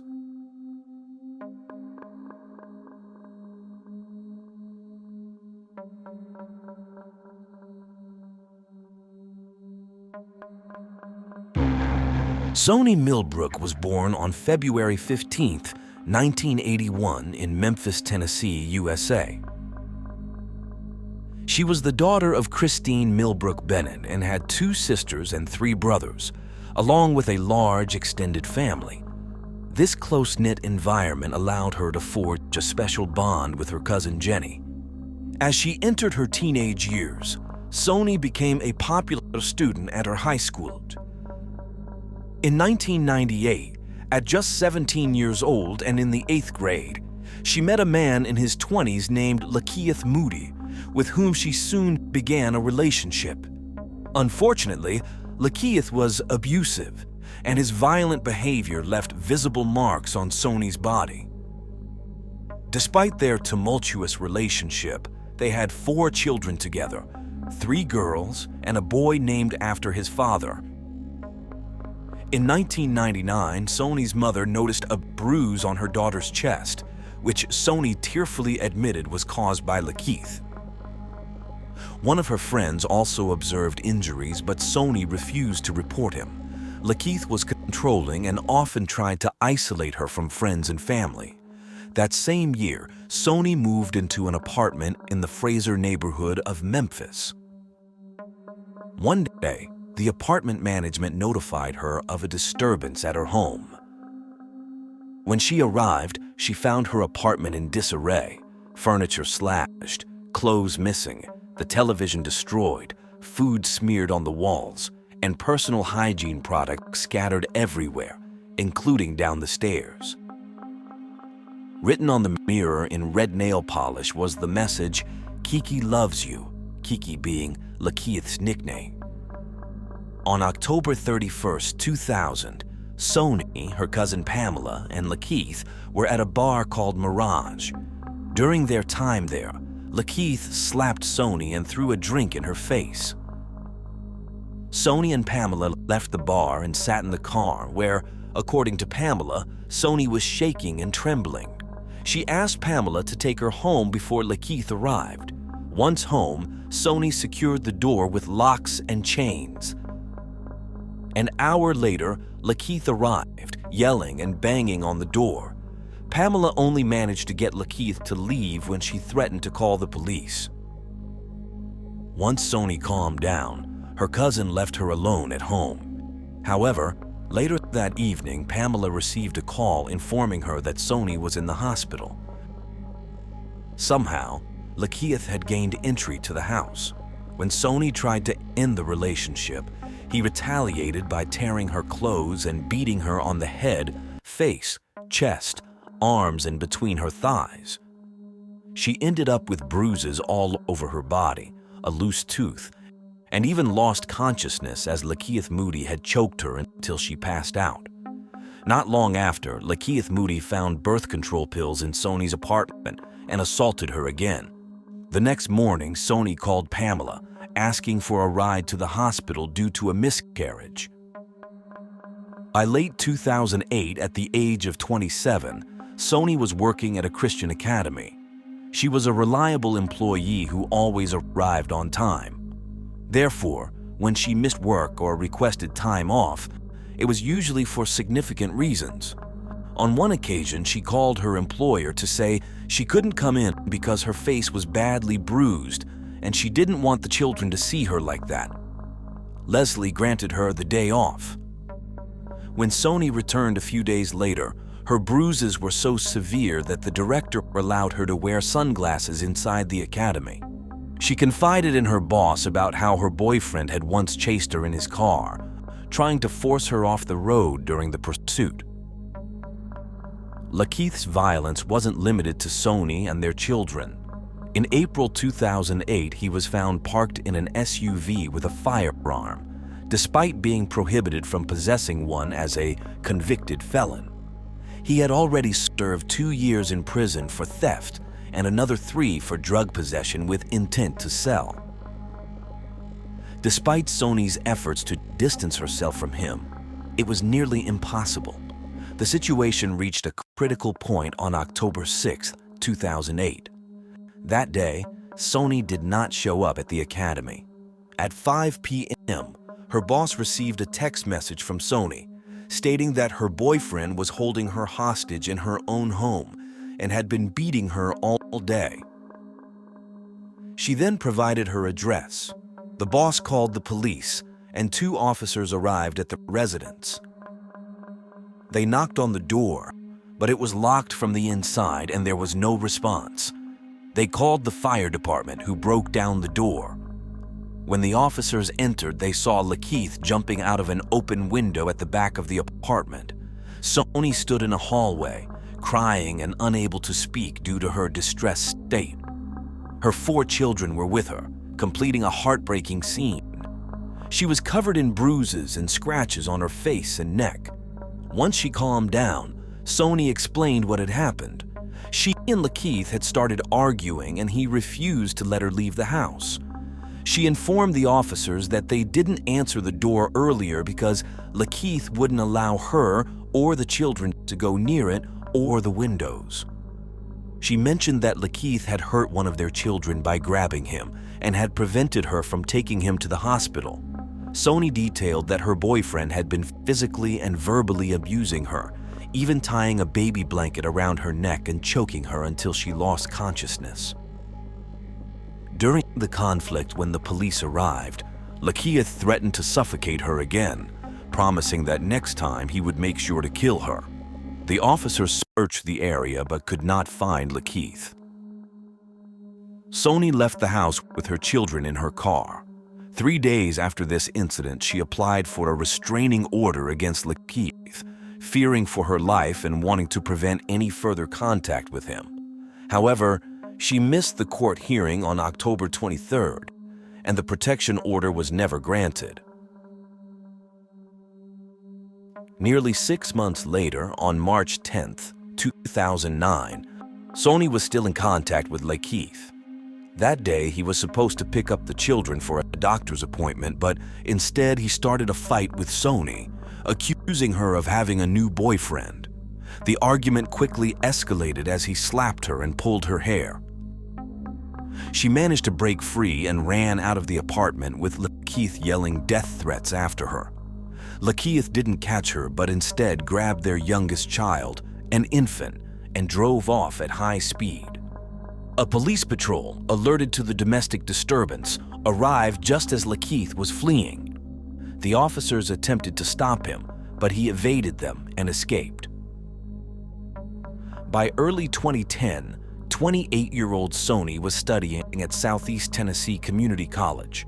Her 5th child was 9 weeks old and in such fragile health that she had to stay home to care for him. In January, Lakeith, Soni, and their children moved together into the Budget Lodge Motel in Memphis. The very day they moved in, their arguments were so loud that the motel staff had to intervene because they were disturbing other guests. Peace was elusive. Their fights were constant, annoying the neighbors and the management with the noise. On January 22nd, the hotel security guard witnessed Lakeith in a highly agitated state.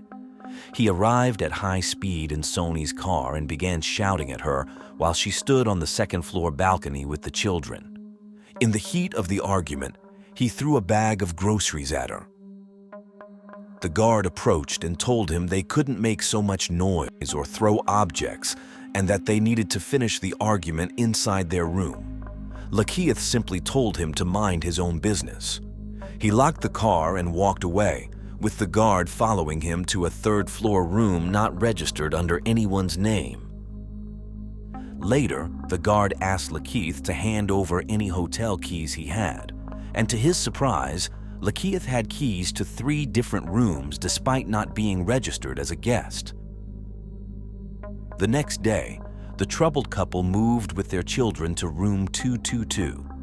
That evening, the night manager asked Lakeith to leave, and though he complied, he soon returned. The fights continued for a few more days until the same security guard, who had repeatedly warned them, asked Lakeith to leave the property for good. The receptionist tried to calm him down as he went to the parking lot, and the guard told him not to come back that night. Lakeith got into the car and drove away. On January 26th, Soni spoke with Pamela, confiding that many things were happening in her life and that she was staying at the motel. She expressed a desire to tell Pamela something important and said she would call if she left the motel or if her boyfriend left first. The next day started normally. At 7 a.m., Soni took her younger children to daycare and her eldest to school. Around 11 a.m., the housekeeping manager knocked on Soni's door, speaking to her through the window to inform her they needed to pay or leave. He returned several times that day. On one visit, around 2:30 p.m., Lakeith answered the door. The room was dark. Lakeith told the manager that his mother was on her way to bring the money. Later, the hotel security guard checked room 222 and found it empty. Children's clothes, bags, and various items were scattered on the floor and one of the beds, while the other bed was neatly made. That same day, January 27th, Soni failed to pick up her eldest daughter on time. The school secretary called Christine, the child's maternal grandmother, to come and get her. Christine tried calling Soni, but received no answer. Around 6 p.m., Christine discovered that her other grandchildren were still at daycare. Worried by the lack of response, she asked her husband to pick up the younger children from daycare while she went to the school. Convinced something was wrong, they contacted the police, who came to the house around 10:30 p.m. and filed a missing persons report.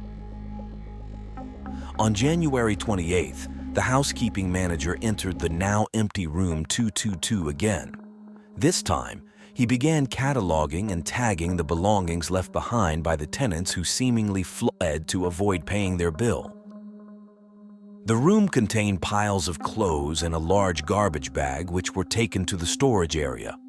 Once the room was emptied, it was cleaned and made available for new guests. The next occupants were James and Rhonda Sargent, who moved in on January 29th.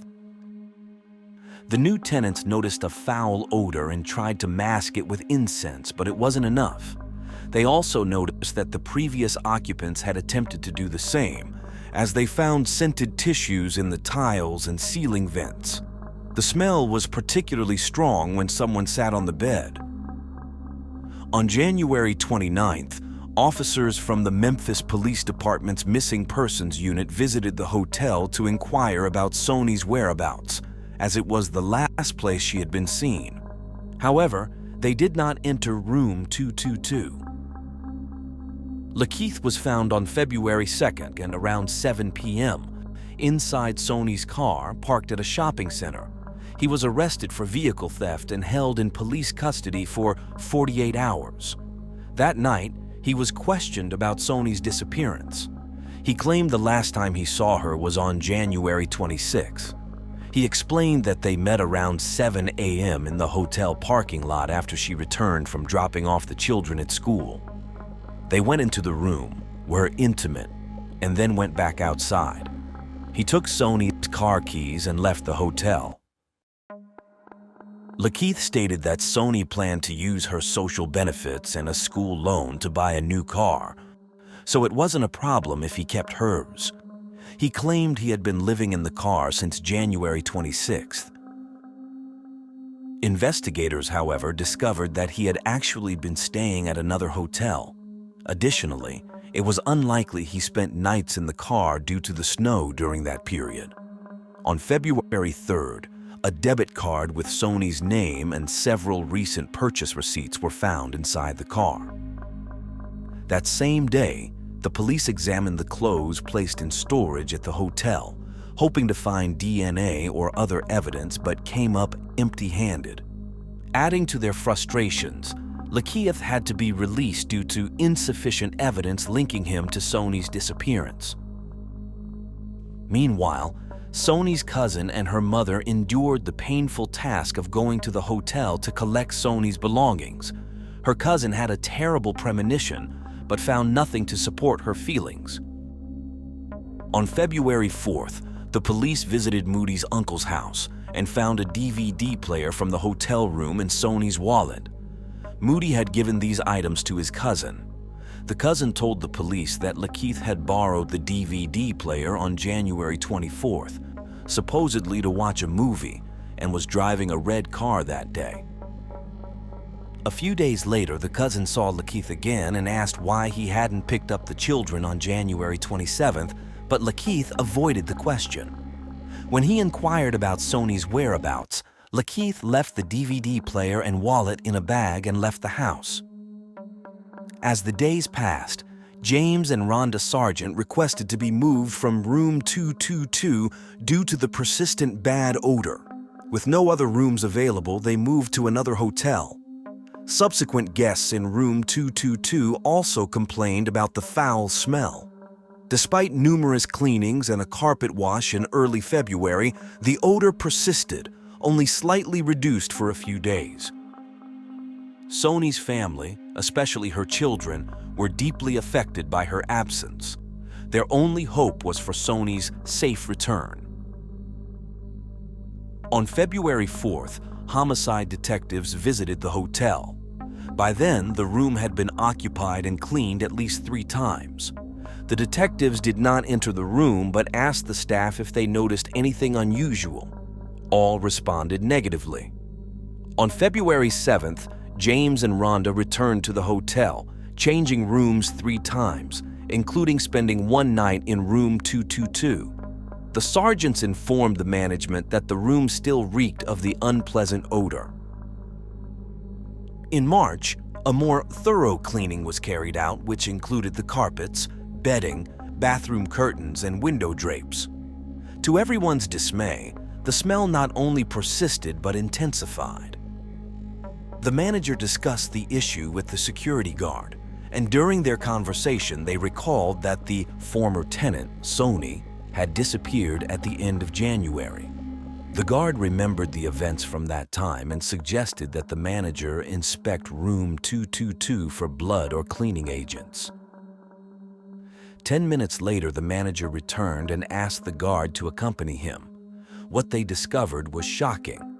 The 2 men entered the room, where the manager had removed the mattress from one of the beds, leaving only the frame. The lower part of the bed frame had a sort of enclosure that prevented using the space underneath as an unsightly storage area. However, lifting the box spring revealed a large empty space where anything could be hidden from view. Looking through the solid edges of the frame, they saw something unimaginable, a decomposing body. They called the police, who arrived at the scene shortly after. The bed frame had marks all over it, and there were 2 broken wooden areas. Near the head of the bed was a towel and a cloth bag between the legs of the body, which was wearing a shirt but was naked from the waist down. The forensic team's autopsy determined that the cause of death was strangulation with a coaxial cable. The cable was wrapped around the neck, went under one arm, around the chest, and ended at the back. The forensic examiner concluded that it would have taken at least 2 to 3 minutes of continuous pressure to cause death. DNA samples matched Sony's genetic profile and female markers. Male genetic material was also found on 5 parts of the cable. The main hypothesis was that Sony had already been dead when she was reported missing, and that Lakeith had used the coaxial cable from the DVD player he had borrowed from his cousin, indicating premeditation. Lakeith was found and detained by the police shortly after, not for the discovery of Sony's body, but on a different charge, possessing a firearm despite a prior felony conviction. Nonetheless, at the time of his arrest, he was considered a person of interest since he was the last person seen with Sony alive. Additionally, he was again in Sony's car when he was arrested and sent to the detention facility in Mason. On March 18th, the police announced an internal investigation to determine how the case had unfolded so strangely. He stated that the family deserved answers and explained that while the officers were eager to resolve the case, they had pursued a different path that led away from the room. They also stated that they had ever encountered anything like this, noting that the discovery surpassed fiction and highlighting the drama of domestic violence. He regretted that the room had been cleaned and rented multiple times since Sony's death, complicating the police's evidence collection efforts. This explanation was met with skepticism. Shortly after, Rhonda, one of the first tenants to stay in the room where Sony's body was found, spoke to the media. She mentioned that if the officers had asked to enter the room during their January visit, they would have been allowed.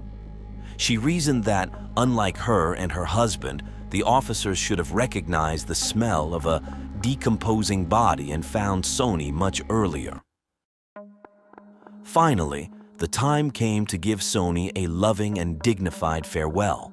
Her funeral was held on March 24th. Sony's children were placed under the care of her sister and her husband. By April 1st, they were making efforts to obtain legal guardianship of the children. She stated that while the children were the primary victims, the lives of everyone in the family were disrupted by the tragic loss. She expressed that while she couldn't bring her sister back, she was determined to care for Sony's children, ensuring they had food, clothing, and toys and keeping them together as a family. Sony had been a beneficiary of a social program that periodically credited funds to a card for grocery purchases. The card had been loaded shortly before the crime as part of a tax refund on her income. The police tracked the movements of this card, which was found in Lakeith's possession. This effort proved successful, revealing that the card had been used on February 1st, 4 days after Sony's disappearance, at a convenience store. Sony usually visited the store on the 1st of each month to withdraw cash using her electronic benefit transfer card. Officers went to the store and asked the owner for access to the footage from their 16 security cameras on the morning of February 1st. At 11:38, the surveillance system captured a man in yellow using Sony's card to buy a bottle of orange juice, withdraw some cash, and purchase a cigar. After making the purchases, he returned to a car driven by another person. With all the evidence against him, the trial for Lakeith began in the first week of February 2014, over 4 years after the crime. By then, the Budget Lodge Hotel had closed. Lakeith pleaded not guilty, while the prosecutor described the situation as a very ugly and tragic end to a tumultuous relationship. In contrast, the defense attorney emphasized the lack of conclusive evidence, including witnesses or material proof. He argued that there was no evidence of premeditation, only the prosecution's speculations. He pointed out that the police had found a fingerprint on the bed frame that did not match Lakeith's. He suggested that someone else might have killed Sony, as she had been involved with other men over the years. He insisted that his client had never been arrested for domestic violence against her. Additionally, he revealed something that had not been public knowledge. Sony had moved in with Lakeith again because she had to leave a relative's house due to a rat infestation. On February 6th, the video showing Lakeith using Sony's prepaid card 4 days after her death was presented in court. The defense claimed his calm demeanor during the transaction indicated innocence, while the prosecution saw it as evidence of a cold-blooded and ruthless man unbothered by the crime he had allegedly committed. On February 7, 2014, he was found guilty of first-degree murder and was automatically sentenced to life in prison on February